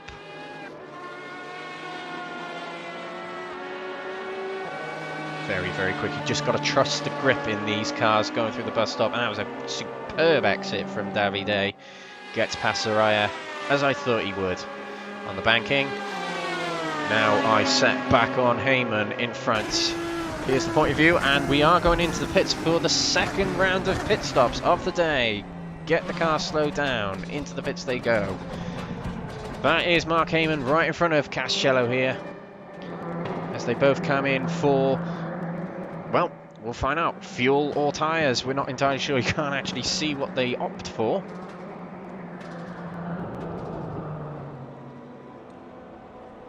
Heyman stops in his pit spot, as does Cascello. William Foyle also entering the pits. Crest Autosport driver in the Jack Daniels livery. This is all he can hope for now is to beat them on strategy, although fuel seems very much the same for everyone. Everyone seems to be pitting on the same 1 or 2 laps. As Petter Nyström stays out. Did get a glimpse of Mark Heyman leaving his pit slot there. As Petter Nyström takes back the lead of the race. We believe will pit on the next lap. As will Digikimi. Still not far behind Petter. He's hanging on in there. See if he can raise up a battle between himself and Petter. Mark Heyman. Foot to the floor. That is Castello behind him. Castello gets away. William Foyle still in the pits here. I wonder if he's taking on tyres. I think William Foyle might be taking on tyres here because this is a very long stop. He might be thinking, well, if these guys are going to take their tyres to the end, they might scrub off quick and give him substantially less grip. That might be where the tortoise overtakes the hare, supposedly. Having said that, William Foyle is matching the times of the likes of Heyman and Castello naturally. So maybe fresh rubber could do the trick. Melvin Garland receives a drive-through penalty. Who was running 3rd in class. I mean, was he? No, he wasn't. He's running 4th. Pardon me. He's got Lewis Walker to battle with. Lewis Walker is on the back straight here and is going to come in the pits. No, he will not. Melvin Garland will have to serve a drive-through penalty. He might hang on to 4th place here. He is quite a way ahead of Lewis Walker. We'll have to see. Elsewhere on track, Petter Nyström. Not far ahead of Digikimi still. It's Mark Heyman. Did he make his way past Digikimi there? Digikimi is in the pits, but Petter Nyström stayed out. So Petter Nyström's doing better than everyone on fuel, it seems. I do wonder if Petter Nyström is trying to, get it right till the tank is near empty. Is he trying to go for less stops than the rest of the drivers? That could be what's going on here. It'd be a stroke of genius if he can pull that off. Having said that, Nyström's not far in front of Heyman. 20 seconds. I mean, Heyman will make 20 seconds up on Petter Nyström fairly quickly. It's on average 2 seconds quicker. What I can tell from certain lap times. In fact, their quickest lap times, Heyman's 1.2 quicker. William Foyle was in a battle there. He comes into turn 1. I believe he's on fresh rubber. Look at him drag it into turn 1 there. I reckon William Foyle is going for a risk it strategy. Could he pull it off?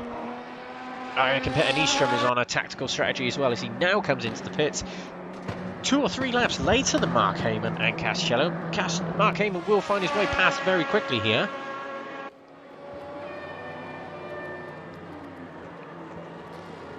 But if Petter Nyström can get himself onto a strategy where he needs less pit stops, could sway things in his way. Mark Heyman was very close overall though, so maybe not. Not too sure. And it's hard to tell if these drivers will take on tyres later on in the race. If those tyres become unbearably less grippy, we might see William Foyle come back into things here. No lap times to report from most of these drivers. Carl Smith, a drive-through penalty again, speeding in the pit lane. Must be an issue with Carl Smith's hardware where he can't activate the pit limiter.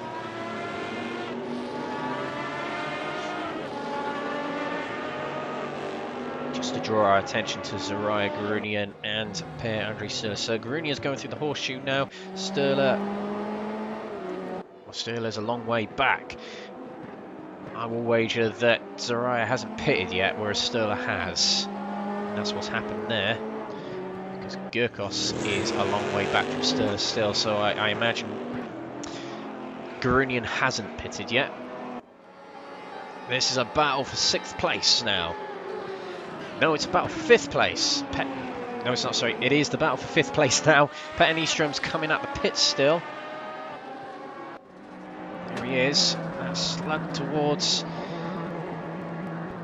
the edge of the pits there. Now, Petter Nyström was in front of Digi Kimi before Digi came into the pits, and now he's a corner behind. I wonder what happened to Nyström there. Did he take on tyres? If he did he only take on 2? Because that was a much shorter pit stop than William Foyle had. He's now over a minute behind the leaders. Nyström's only dropped about 10 seconds? Yeah, 10 to 15 seconds.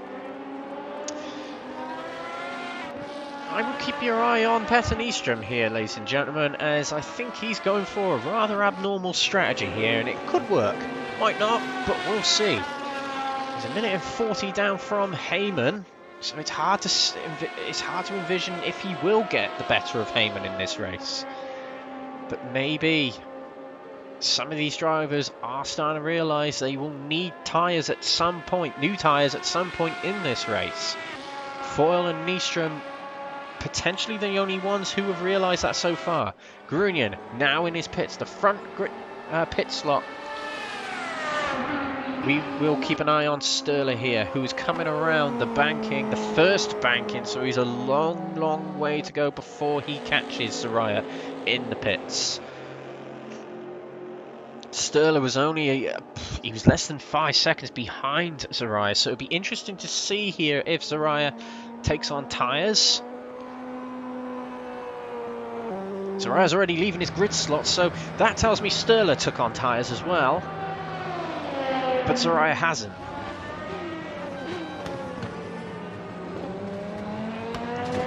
We're approaching the halfway point of the race, and it's getting interesting now in the sense that some drivers are taking on tyres, some aren't.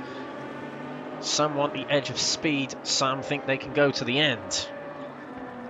Looking at lap times for the P1s at the moment, Soraya is here coming around the horseshoe, so he must have taken on at least 2 tyres. I reckon it was only 2 tyres, because he's not that far up the road from Sturla. Maybe he wasn't, maybe it was just generally quicker. Not too sure. Can't work it out at the moment. Oh, Soraya went wide there, very strange. Very strange way of taking that corner. Momentary loss of concentration, potentially. This is Lewis Walker. We haven't looked at him much today, but he is right behind Melvin Garland. They're battling for position here. This is the battle for 4th place in class.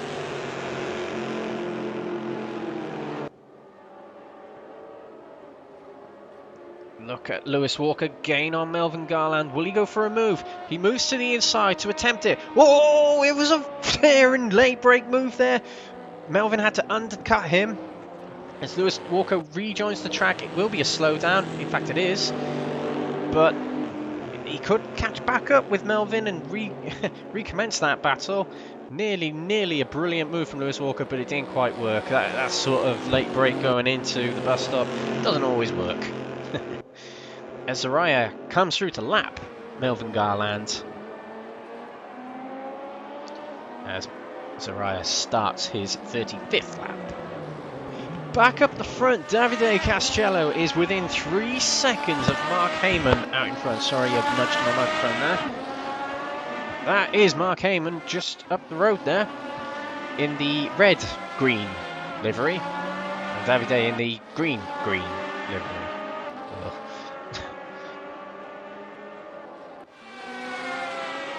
We must keep our eyes on this as Castello has been lapping quicker than Mark Heyman for the last couple of laps, and something happened there. Castello has disappeared off my screen.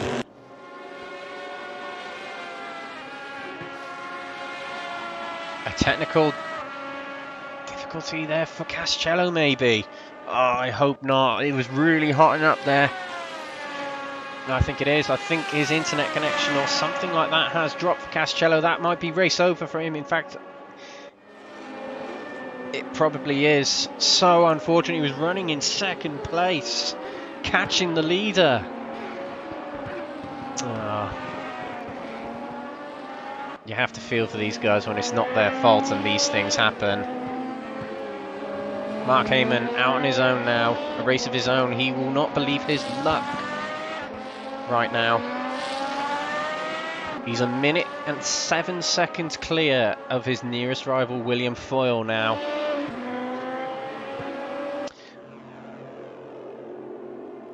William Foyle in second place coming through the bus stop. Mark Heyman a minute more up the road. What has Will got up his sleeve? Can he use a strategy to get the better of Heyman? Now, just to clarify, the timing you see on the top of your screen, there is not only 1 minute left. It is an hour and 1 minute left. We are approaching halfway in this race. So Heyman has moved on to lap 37, and you'll finish this lap be on 38. So we'll get to just shy of maybe 76 laps in this race. 75 or 76 laps it will be.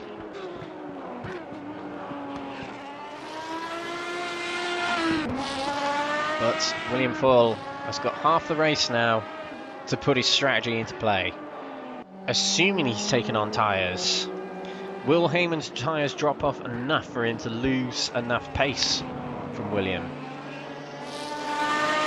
I have to say it's looking really unlikely, as Foyle has got over a minute to catch. We'll just have to see. Heyman lapped that last lap in the 33s. I suppose now Cascello's off his back. He hasn't got much to fight for. Might not be fully aware of William's strategy here.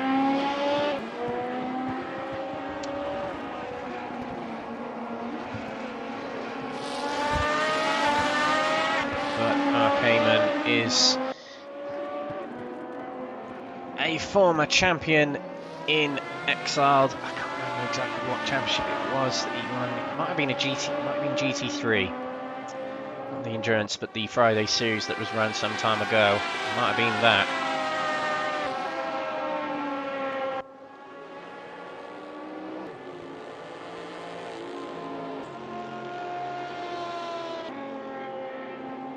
Okay, so as we come over halfway, we're going to go on board with Mark Heyman for a lap of Daytona. He's coming towards the end of this lap, and a lap of Daytona he's going to take you on while we go for a quick break. Thank you.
Join you for the second half of this race now. The sun's setting in Daytona. It won't go to night time, unfortunately, on Raceroom, but got a very, very nice sunset to look to in the background there.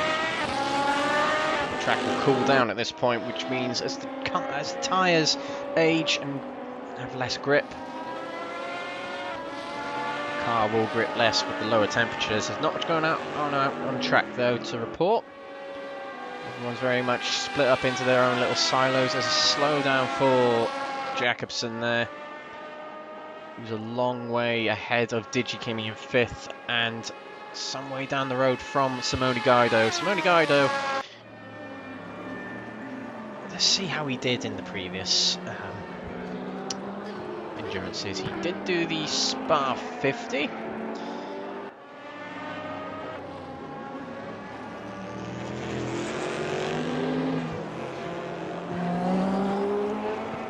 Results of that.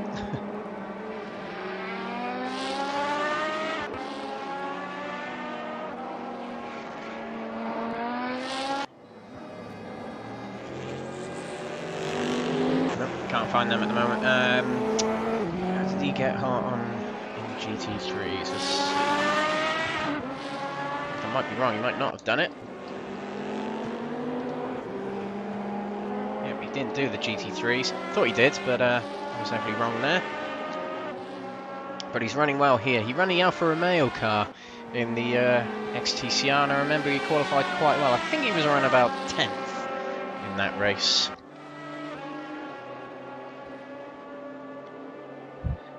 William Foyle, now refer to attention to him a little bit. He is lapping quicker than Mark Heyman at the moment. Mark Heyman's times have dropped substantially ever since Davide Castello disconnected, as William Foyle goes to lap Zaraya Garunian. Foyle is still lapping in the 32s. Heyman's lapping about a second slower. Now, we've run 41 laps and we've got about 35-ish left. He's getting a second on Heyman per lap. Will not catch him. There's assuming that Foyle is sticking to getting fuel every 25 minutes or so. In fact, pit stops will come up very soon now. It was approximately 20 minutes since the last run of pit stops. Mark Heyman leads our race at the moment. He's lapped all but the top 6 at the moment.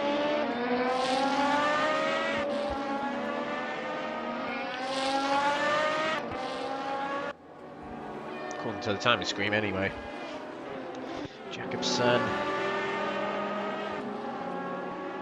gaining on Guido, I think. He is gaining on Simone Guido, so a battle could be erupting between these two very soon.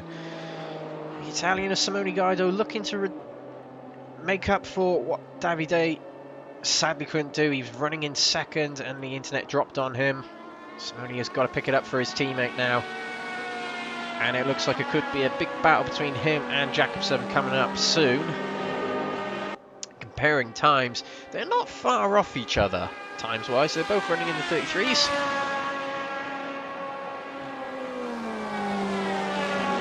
Could be a costly mistake from Guido that makes Jakobsen catch up with him. Let's not forget Petter Nyström back in 6th place at the moment. Petter, I think, has taken on new tyres. That's why he had a long pit stop.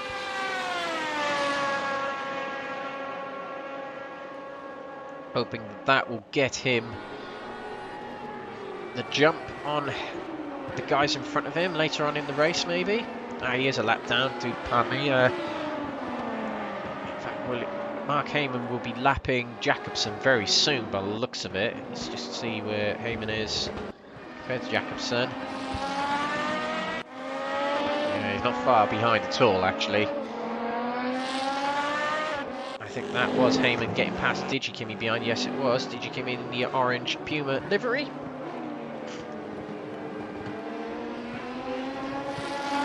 So Heyman has lapped all but the top 4 now. I can't see him lapping William Foyle, who is nearly under a minute. It is getting ever so close to there. William Foyle lapping consistent 32s. He was only half a second quicker on that previous lap. I mean, William can do so much, but he won't catch Mark Heyman at this point. Unless there's a change in pit strategy and William Foyle has one less pit stop needed than Mark Heyman. That is all I can think of at this point.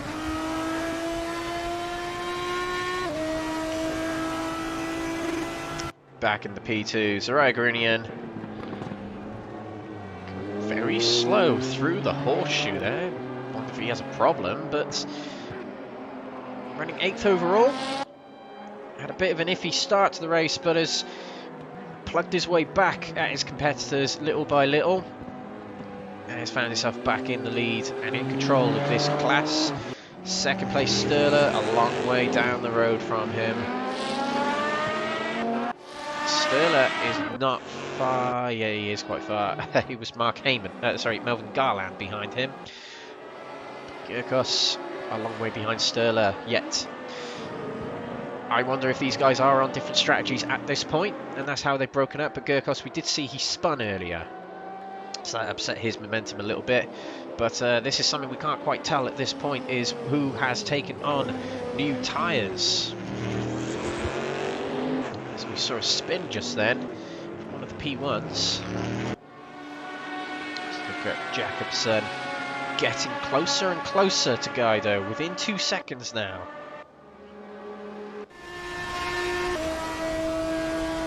That is how close Jakobsen is to the third place runner of Simone Guido.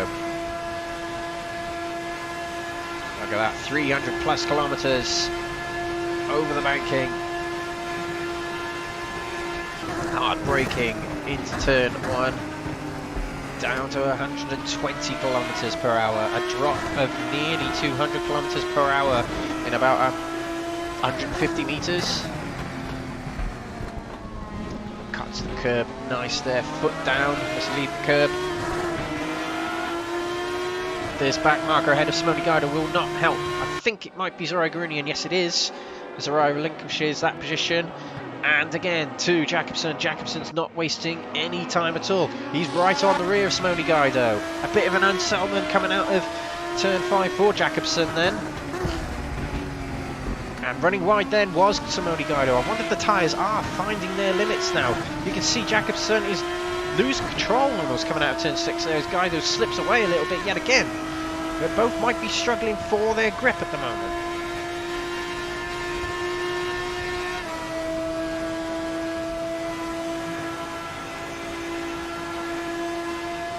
Let's see if Jakobsen can get a better run through the bus stop. Well, that looks substantially quicker than Simone Guido. Will he be able to get the run on him coming around the banking here? That was hugely quicker than Simone around the bus stop. Gaining closer and closer. I don't think he'll get it before turn 1, but he'll get ever so close now as Simone evades to the pits. Simone thought enough was enough. I'm going into the pits now. I don't think anyone else is in there. In fact, they're not. Simone gets down to 50, 60 kilometers per hour as he approaches his grid slot, pit slot. I always say grid. So Simone is the first of the drivers to pit in the third round of pit stops. I do think there will be another one for Simone in this race. And that is Mark Heyman in the pits now. So, it's worth keeping an eye on William Foyle at this point to see what he will do. We will keep an eye on Petter Nystrom as well, because we did say earlier on in the race that the pit strategy for him might be different. It could be for William Foyle as well. We'll see what happens.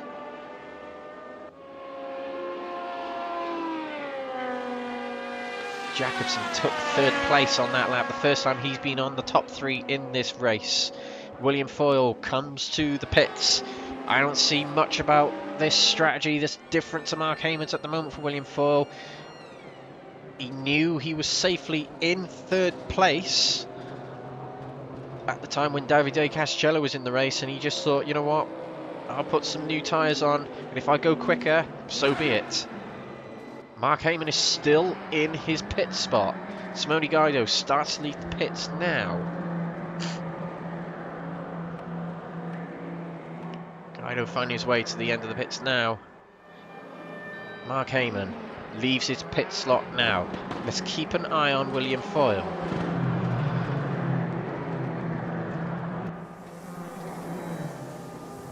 I do wonder if Mark Heyman took on tyres then.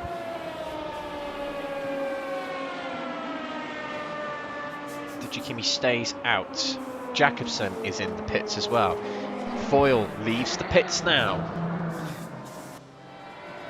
I've got a feeling Mark Heyman did take on tyres then, and if he did, Mark Heyman is well in control of the rest of the race here.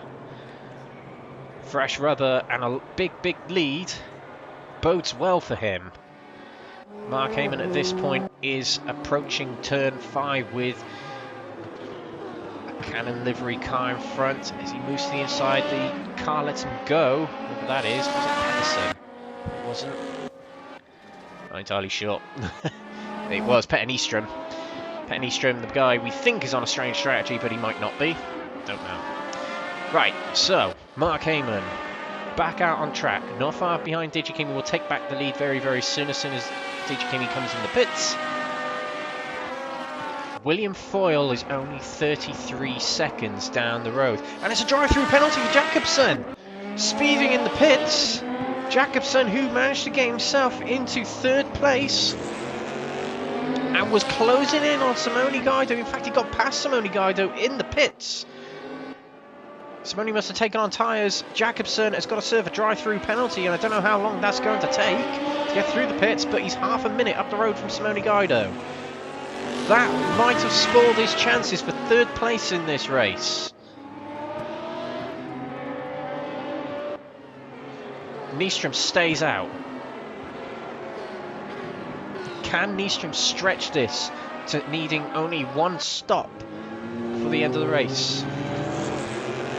The others who have done their 1 of 2 that he needed.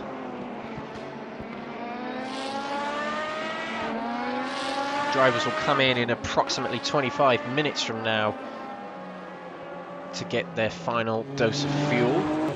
Digikimi is in the pits. Digikimi will have his eyes set on where Jacobsen is. He would have seen that Jacobsen's got a drive-through penalty as he comes around the final banking. Will he serve his drive-through now? It looks like he is. He's on the apron. He's got to get a lot of traffic in front of him. He's got to get the car slowed down. And it looks like he definitely got that in the pits slower than the limit. But he goes straight through here. Now, Simone Guido just exiting the pit stop, the bus stop there. Coming around the final corner. We've got him to compare with Jacobsen. Jacobsen getting closer and closer to the exit. He cannot accelerate until he's out of turn 1. Simone Guido is approaching turn 1. He will take the position here from Jacobsen. That's Jacobsen just then we saw.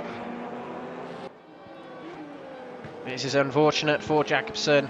Guido will not believe his eyes right now.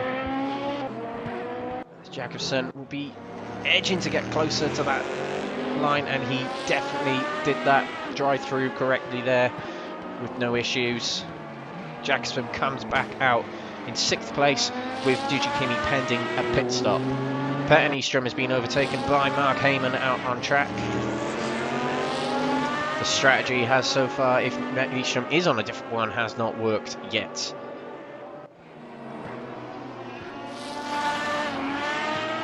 Nystrom has not pitted. He has been going more laps than any other driver. There's not much you can do technically to save fuel. It's all down to driving. Figuring out how many laps you can get out of the car. Running in higher gears maybe. Drive-through penalty for Jürgen Madsby Pedersen in 8th place overall. He isn't battling for position much, but another pit start, another drive through the pits for him. Not what anyone wants.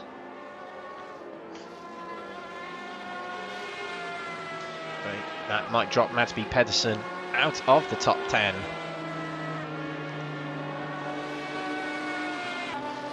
Now let's see if Nystrom is going to come in the pits this time, but he's dropping a huge amount of time from Mark Heyman up the road there per lap.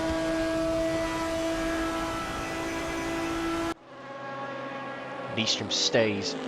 No, he doesn't. Don't speak too soon, Alex. Nystrom's in the pits now. We're calculating it's 25 minutes per fuel stint. Based on this, Nystrom is not going to make it to the end on one blast of fuel now, so I doubt this strategy is going to work for him. I think everybody has managed to make it to the window. We'll just see if anyone comes in. If anyone comes in the pits around the 20 to 25 minute remaining marker, they might be in a little bit of trouble. We'll just have to see. Digikimi, a long way behind Petter Nystrom here. Hasn't come in the pits yet. And Simone Guido's a long way behind Petter Nystrom as well. Petter Nystrom could find himself in third place here. Jakobsen, the one that missed out, he's not far from Simone Guido and Digikimi. If he is naturally quicker than them, which I think he was, he can catch up with them and get himself back into fourth place. Petter Nystrom leaving the pits now. This could be third place quite comfortably coming out of the pits here for Petter Nystrom. There is Digikimi into turn one. He does get himself.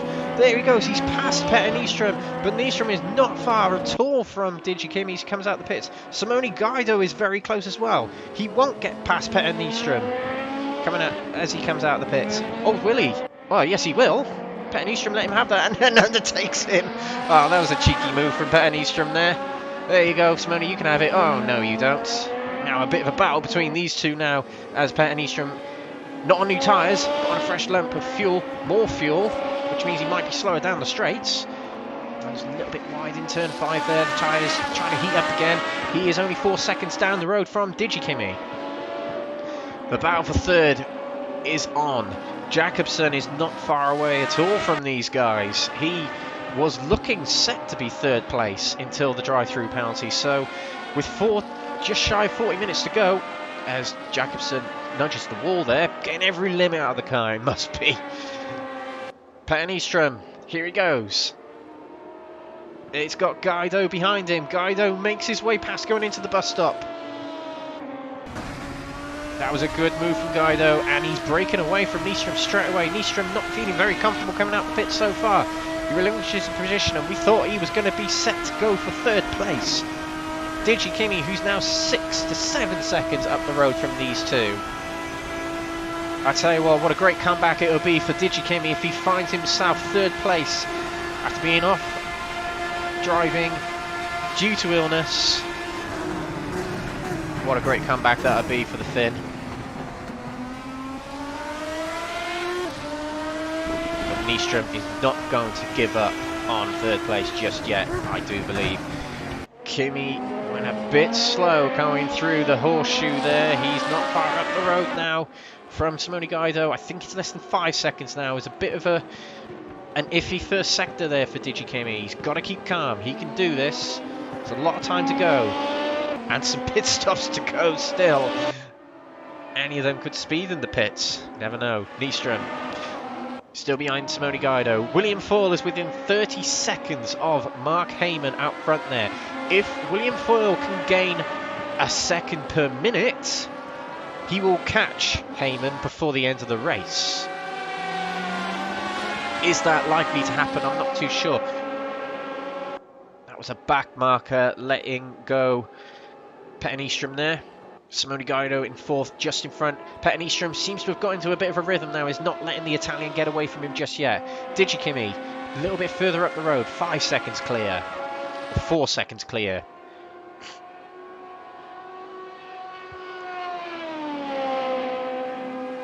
And Jakobsen, to keep an eye on him, hunting down his compatriot and teammate. That is Petter Nystrom ahead of the car in front of Jakobsen here. The car ahead of Jakobsen here, I believe, is the back marker. Right, just to go back to the P2s. That is Soraya Grunion coming out of the pits, still in control of the P2 category. Sturla coming across the line nearly. Yep, nearing the line. In control of second place at the moment, but a long way from first place at Soraya Grunion. That is Levente Gurkos. He is over half a lap behind Per-Andre Sturla. So it looks very much set for these guys at the moment. Melvin Garland, who is more than a lap behind Levente, he was in a battle with Lewis Walker, but Lewis Walker seems to be a long way back still. Carl Smith running in 12th at the moment in the orange livery there, letting Mark Heyman go. Yep, letting Mark Heyman go very well there. William Foyle has dropped to 35 seconds behind Mark Heyman, and he went very wide coming out of turn 3 there, the horseshoe. I wonder if William made a mistake at some point. But do keep an eye on those guys battling for third, fourth, fifth and sixth. Raging on. It's getting very close between Digikimi and Simone Guido. There is Digikimi. There is Simone Guido. They are within reach. Nystrom is not far behind Simone Guido as well. You have to fear that Digikimi might not hang on to third place here. He seems to be losing time from these, so as he runs wide there into turn 1, losing shape a little bit. That is Petter Nystrom's view. That is Jakobsen's view as he gets past Soraya Grunion, the back marker to him. Soraya is only a position down from Jakobsen, but a long way behind time-wise. Simone Guido. That is Digikimi in front. The longer Guido battles with Digikimi, the more likely Nystrom is going to catch him. Digikimi had a better run through the corner then than Simone Guido. But a big draft here from Guido. He's going to get past him before the bus stop, it seems.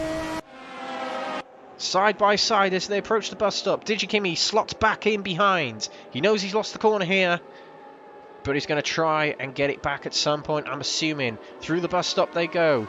Simone looked like he was a little bit quicker through there, and Nystrom has a slow down penalty. He must have cut that bus stop too much. That could allow Jakobsen through. There's Jakobsen's view. That is Nystrom in front, who's 2 seconds off of Digikimi. This is the line of 4 we're watching here, the battle for third place. Guido is now in control of it. He's breaking away from Digikimi. It seems he has much more straight line speed than Digikimi. Nystrom. It still says he has a slow down penalty, and in fact he has just served it there.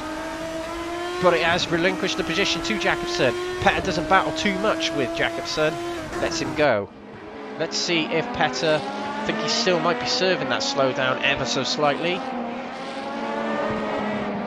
He is. Oh dear, that's going very slow. Trying to get rid of the rest of that slow down penalty. He's got more ground to make up now.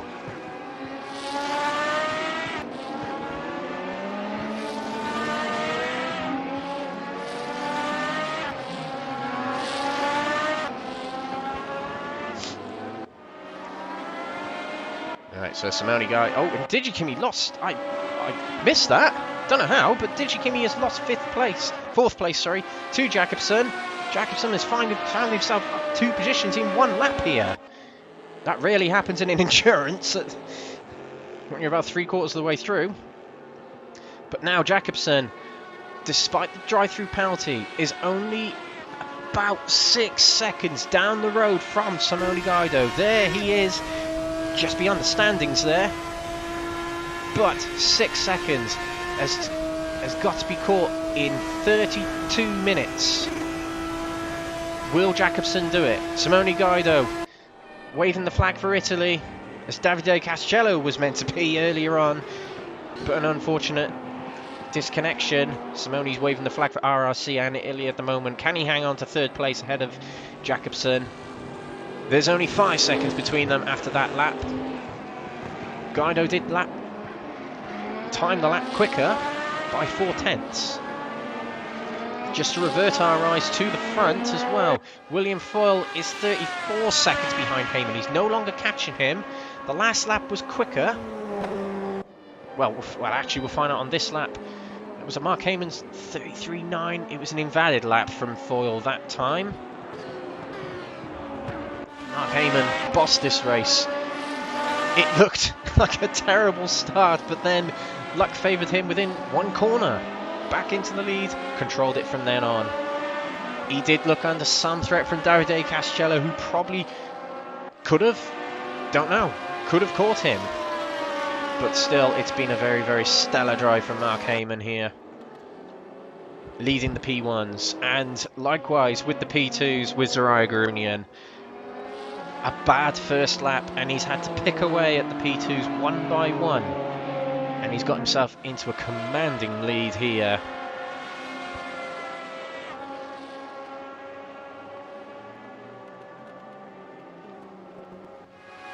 Petter Nyström, what can he do now? That slowdown penalty hampering him a bit. He's got 2.5 seconds to catch on Digikimi, who's dropping away from Jakobsen and Guido. Jakobsen within 4 seconds now of Guido. He is lapping quicker by about half a second per lap. Petter Nyström has got the orange car in front, well, the orange and white car in front to hunt down. He can do it, he's within 2 seconds. We were looking to see if Digikimi could wrap up a 3rd place in this race today. It's not to be. And you've got to say Petter Nyström is really, really pulling him down, or reeling him in, should I say.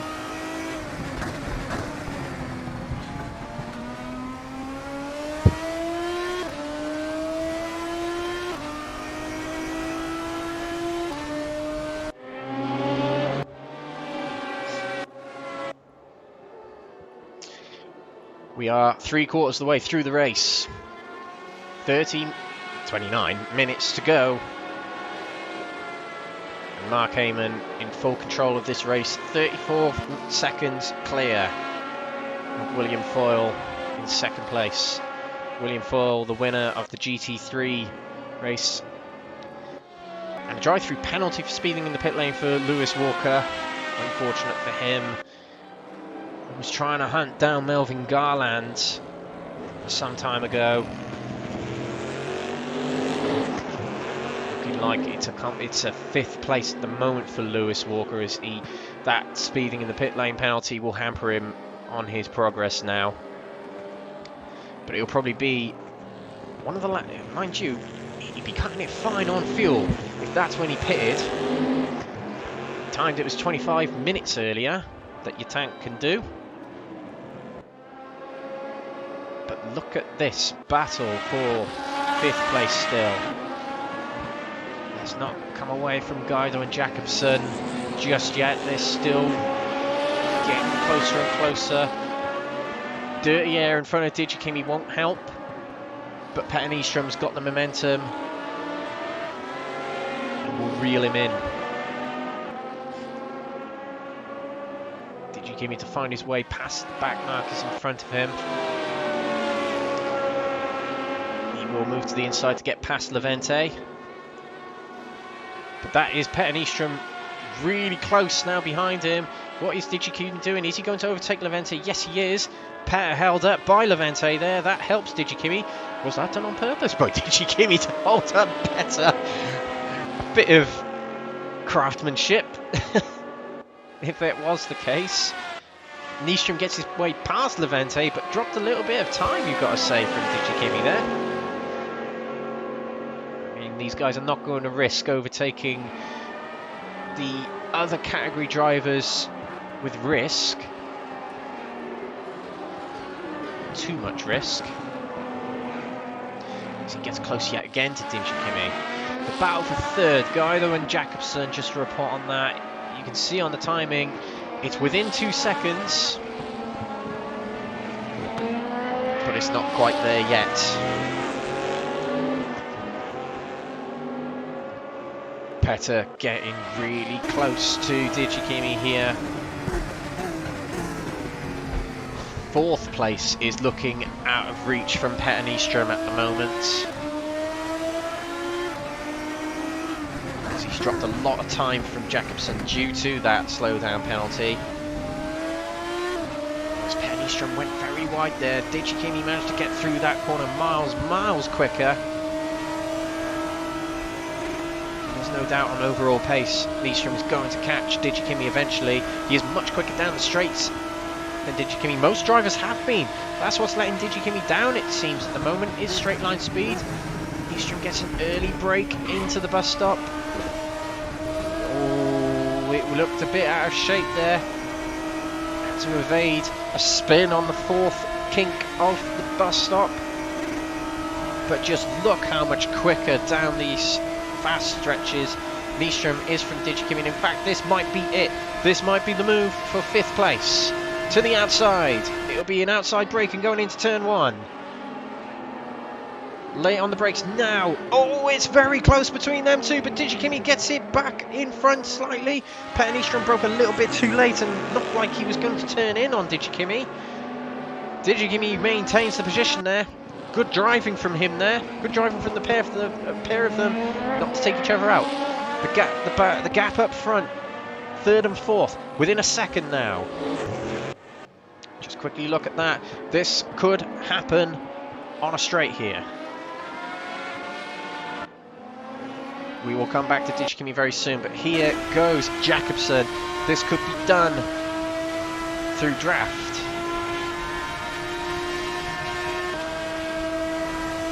Sweden charging for positions. This is the battle for 3rd. This could establish who gets 3rd in this race. How long will these two battle for? Jakobsen gets too close to Guido, has to evade. Guido gets a better exit. Something's happened to Digikimi. Digikimi has disappeared from my screen. Another disconnection, I think. Oh my word, what's going on today?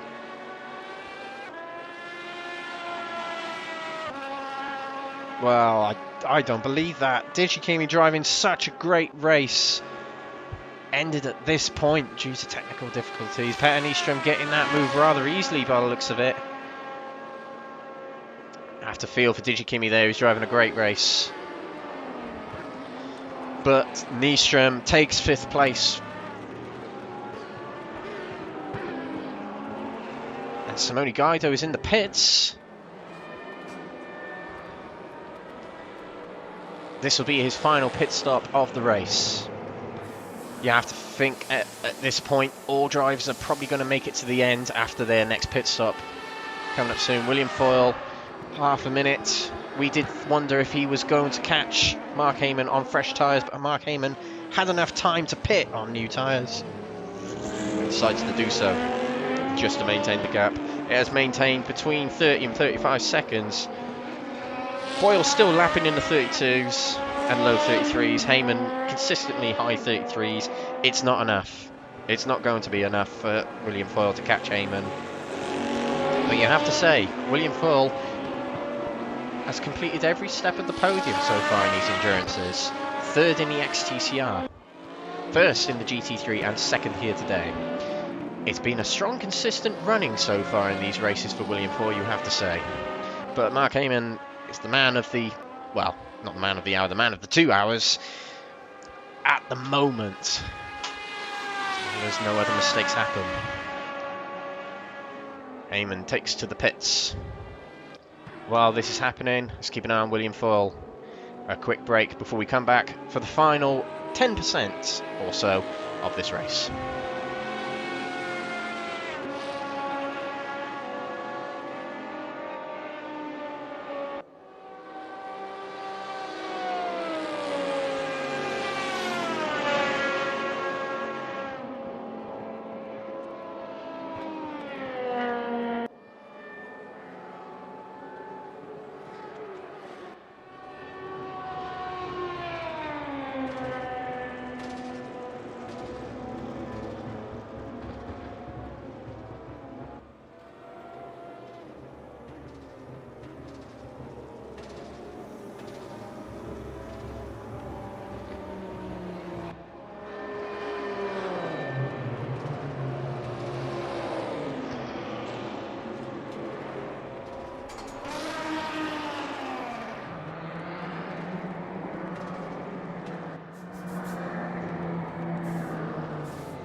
William Foyle exits the pits. Both him and Heyman and Jakobsen now probably have taken their final pit stop of the day. Petr and Nystrom stayed out. A long way behind Heyman still. I mean, Nystrom was only 4 seconds behind Heyman as he took his last pit stop, but due to the slowdowns and the battling he had, he's dropped 30 seconds from Mark Heyman. That's how much the pace has been compromised by these guys through battling. But William Foyle dropped a lot of time. William Foyle's dropped a minute to Mark Heyman. In fact, William Foyle is about to be lapped by Mark... Well, he probably won't get lapped by Mark Heyman, but it's very close. Maybe William's just taken on tyres to just sort of... I'm a bit confused by that, but... I'm really confused about that. I mean, Simone Guido, third place here, but Jakobsen is dropped as well. What have I missed? That Simone hasn't pitted yet, and Simone... Yeah, Simone hasn't pitted yet. Assuming.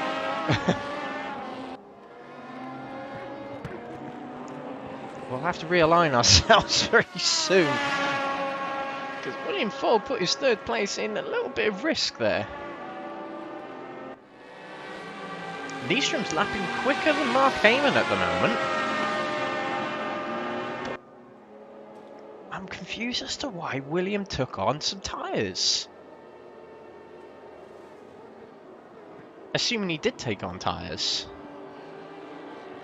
Gurkos with a slowdown penalty then. We just saw it. He cut the chicane a little bit. Oh, very close too. Petr Nystrom there. Is that Jakobsen behind him? Yes, it is. But Jakobsen technically a lap behind Nystrom at this point. Nystrom without a pit stop. Nystrom's not coming in the pits. It's definitely safe to say that Nystrom has conserved fuel a lot more than other drivers here, but it's not been enough. Other drivers have managed to get it to this point, not needing an extra pit stop. Jakobsen trying to get past Nystrom fairly quickly. Nystrom not letting it go. Maybe Nystrom feels he has a chance at third here.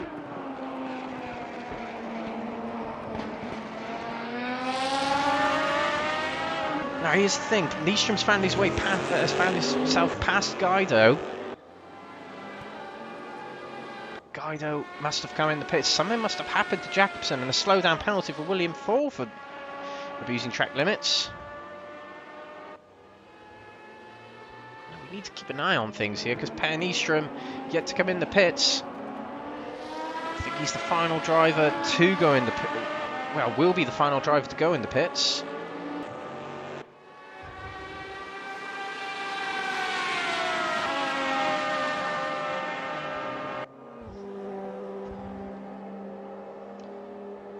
Jakobsen just trailing behind Nystrom.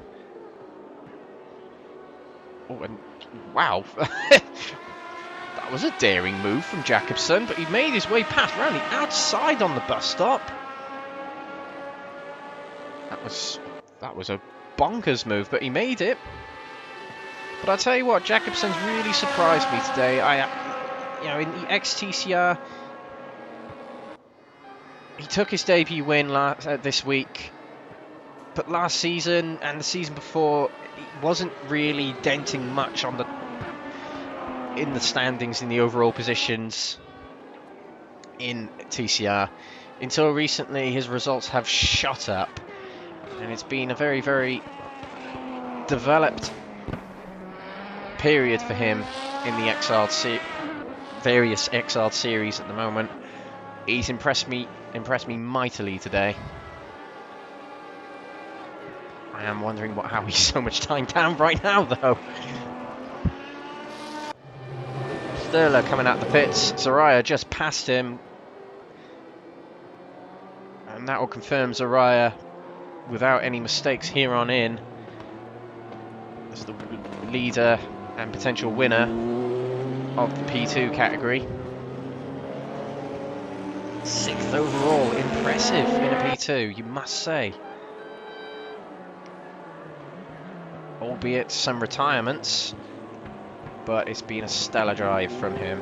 Nystrom and Jakobsen swap. No, sorry, Guido and Nystrom swap positions there. Guido, there we go, maintains third. Nystrom here, leaving the pits. Jakobsen's a long way back. He was looking to take third, but not to be. Nystrom's the man now, but he's a long way back from Simone Guido. Simone must be looking in his mirrors thinking, well, I've shaken that off.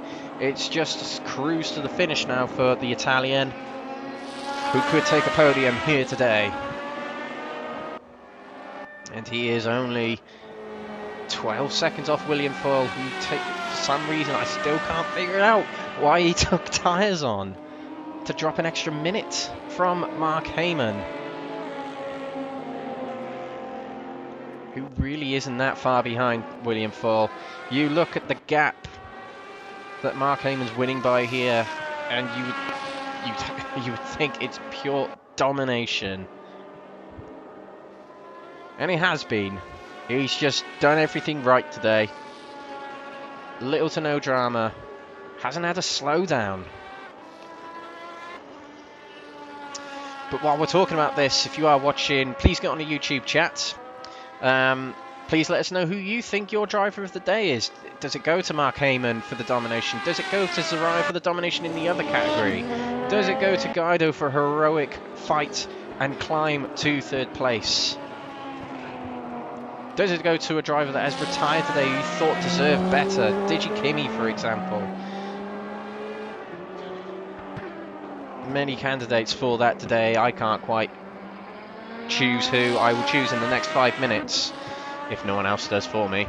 Please let us know in the chat if you've got a driver of the day on your mind. And a slow down penalty for third place at the P2s.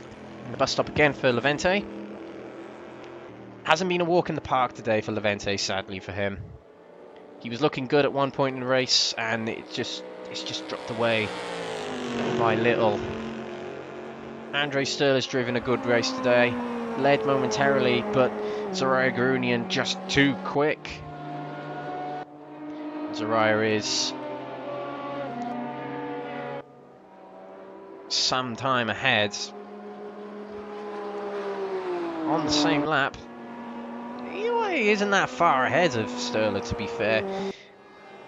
You look there, that's probably about 20 seconds. But it's not going to be caught by Sturla now. Garunian is safely quicker. No battles going on track at the moment. We're just watching the leaders approach the end of a long race. A difficult race, I imagine. One that's difficult to get the upper hand on anyone. Anything other than just pure skill. Strategy has not come into play here as much as it did in the XTCR series.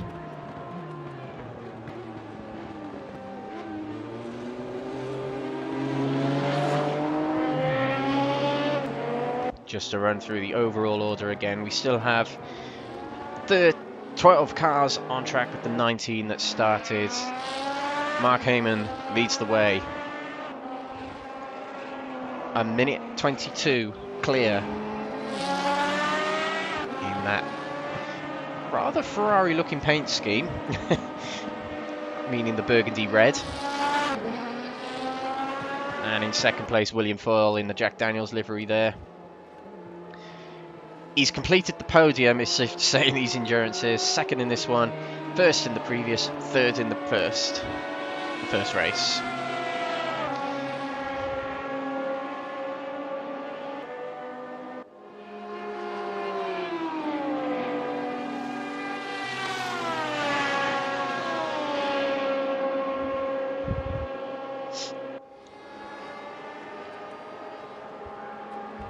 And third place today at the moment is going to go in the way of Simone Guido. And just noticing that Zariah Garunian and Pedersen swap positions there. Pedersen quicker outright on straight line speed and has found his way past Zariah to take 6th overall. But just to go back, Simone Guido waving the flag for Italy today.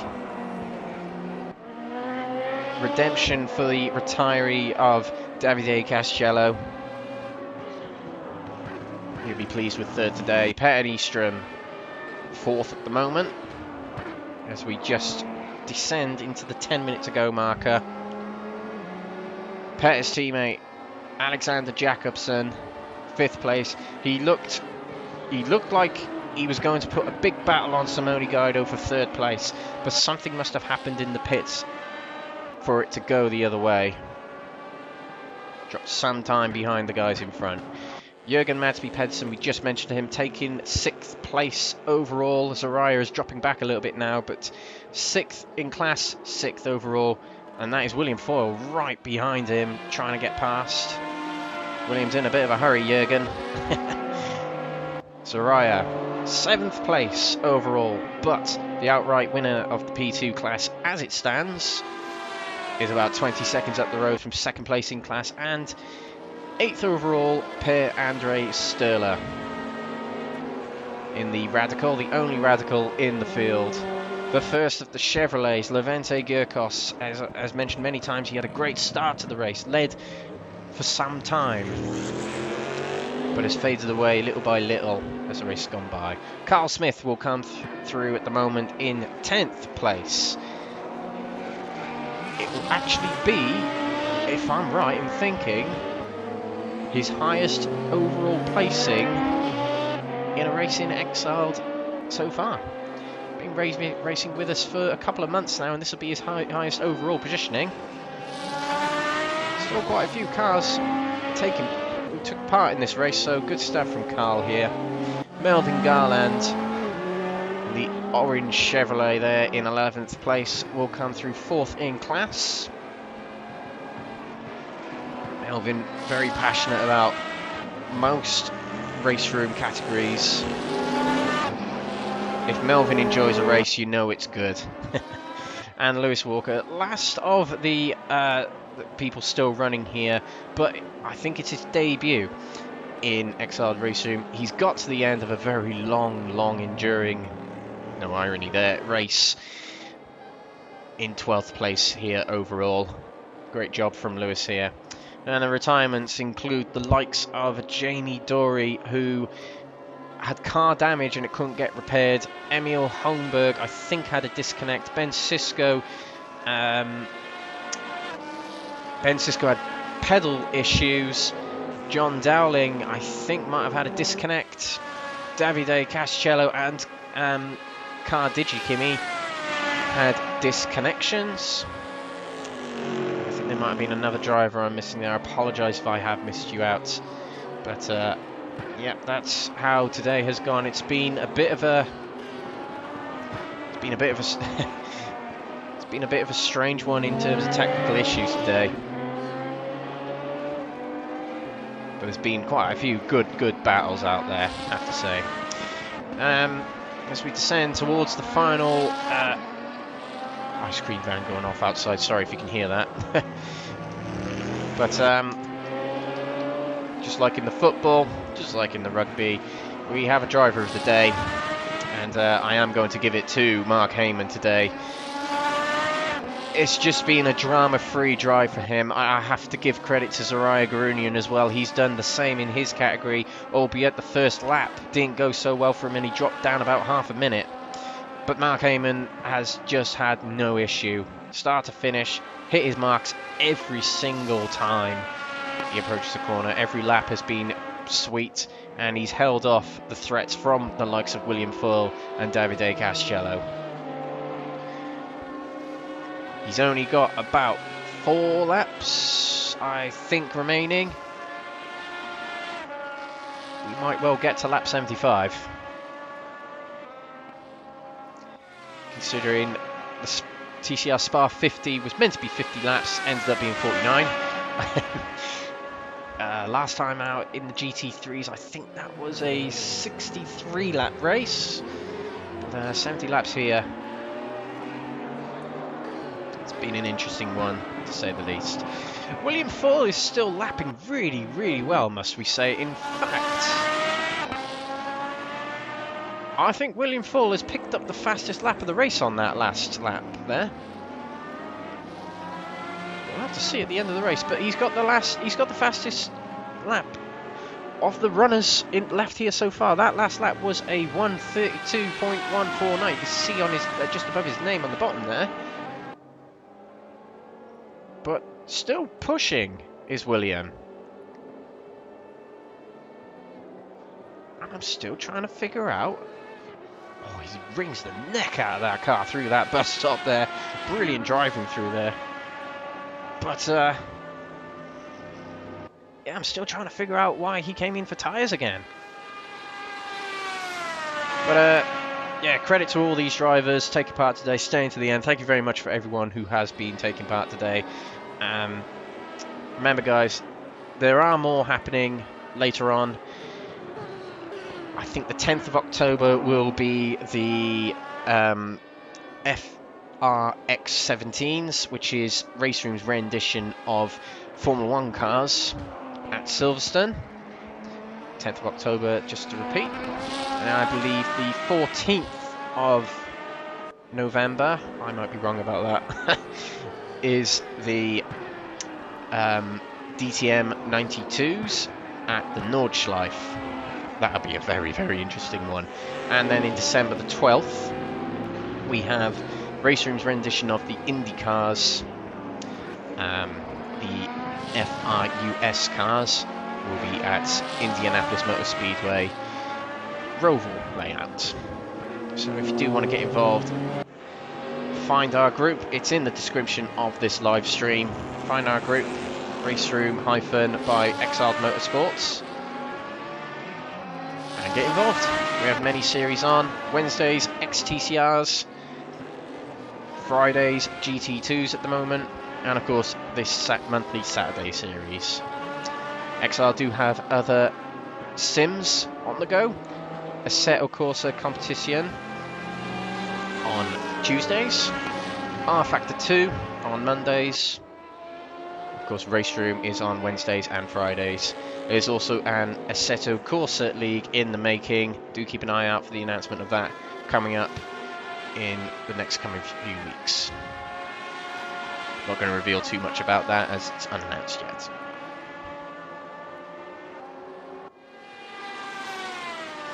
Mark Heyman about to complete his 72nd lap. There'll be 2 more after this one's complete.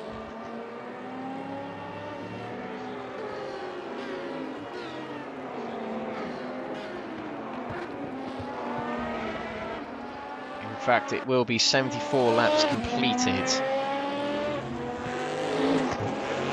74 laps in today's race.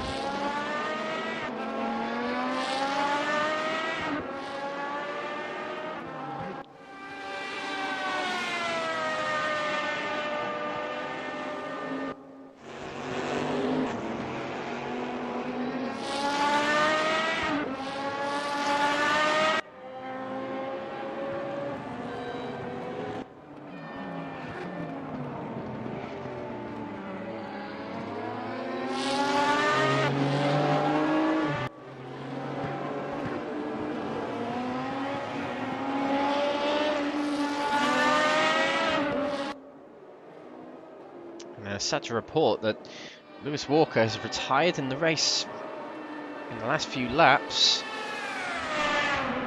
Not sure what happened, but he has retired, and that's a shame because he was running really, really well to get to this far with only a minute to go. Quite a shame. Mark Heyman is about to start his final lap. There's a minute to go before the checkered flag will prepare. The race will be over in 50 seconds.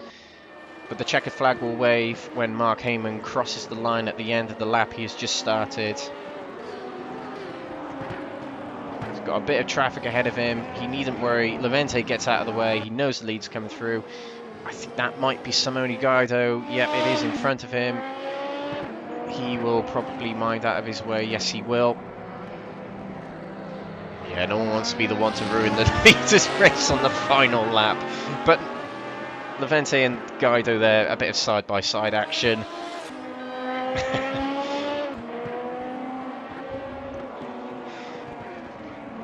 Soraya Garunian has started his final lap as well. and will come through as the winner of the P2 category. Sturla on the same lap, not too far behind Garunian, about 20 seconds behind. Mark Heyman is through the worst of the track. He's only got the chicane to go here. We haven't seen any penalties from him today. The timer is up. When the leader, Mark Heyman, comes across the line this time by, it will be the end of the race. Through the bus stop he goes. Nice and clean through there. It's just flat out to the end now. What a race it's been for Mark Heyman. He didn't take part in XTCR, but he took part in GT3. Managed to get a podium place. He makes up for that here. Mark Heyman is the winner of the Exiled Virtual Motorsports P1 category here at Daytona. A brilliant victory for him. Simone Guido will complete his race in third place there, as you can see, as Will Pettenistrom will come through in fourth. Fifth there is Alexander Jacobsen. And William Foyle will be next to complete of the P1s, but Zariah Garunian, there he is, has finished the race, winner of the P2 category. Per-Andre Sturla, second of the P2 category, comes through. Good driving from him today in the Only Radical. Levente finished third of the P2s, he's completed his race. William Foyle next to complete of the P1s. Will come through just over a minute behind Mark Heyman. It's been a topsy-turvy race for William Foyle, but second place strong here. There we go, flashes lights as he comes across. But there's your race winner in the P1s, Mark Heyman. And the winner of the P2s, Zariah Garunian. Not everyone's finished their race yet. Jürgen Madsby Pedersen on the final turn. Carl Smith finished. Melvin Garland finished. It is just Jürgen Madsby Pedersen to come through. A brilliant sixth place for him. But here is your race winner, Mark Heyman. And here's the results. Mark Heyman finishes first with William Foyle second. Fastest lap went to Jacobsen in the end with a 1:32.1. Simone Guido third. Fourth is Pettenistrom. Fifth, Jacobsen, the fastest lap holder. Madsby Pedersen in sixth. First of the P2s, Zariah Garunian and Andre Sturla in second. Levente Gyurkos in third, and fourth in class in the P2s, Melvin Garland. Seventh overall, seventh in the P1s, Carl Smith, and they are the finishers in this race today. Castello, unfortunate retirement, as did Digikimi, Leenberg, Walker, Dory, Emil Holmberg, Ben Sisko, and John Dowling. Well, everyone, thank you very much for watching today. I've been Alex Everitt. This has been the P1s and P2s by Exiled Virtual Motorsports Saturday Series. Get involved in the group, give us a like on Facebook, join our groups, and give us a subscribe on YouTube to see more like this in the future. Thank you very much. We will see you next time.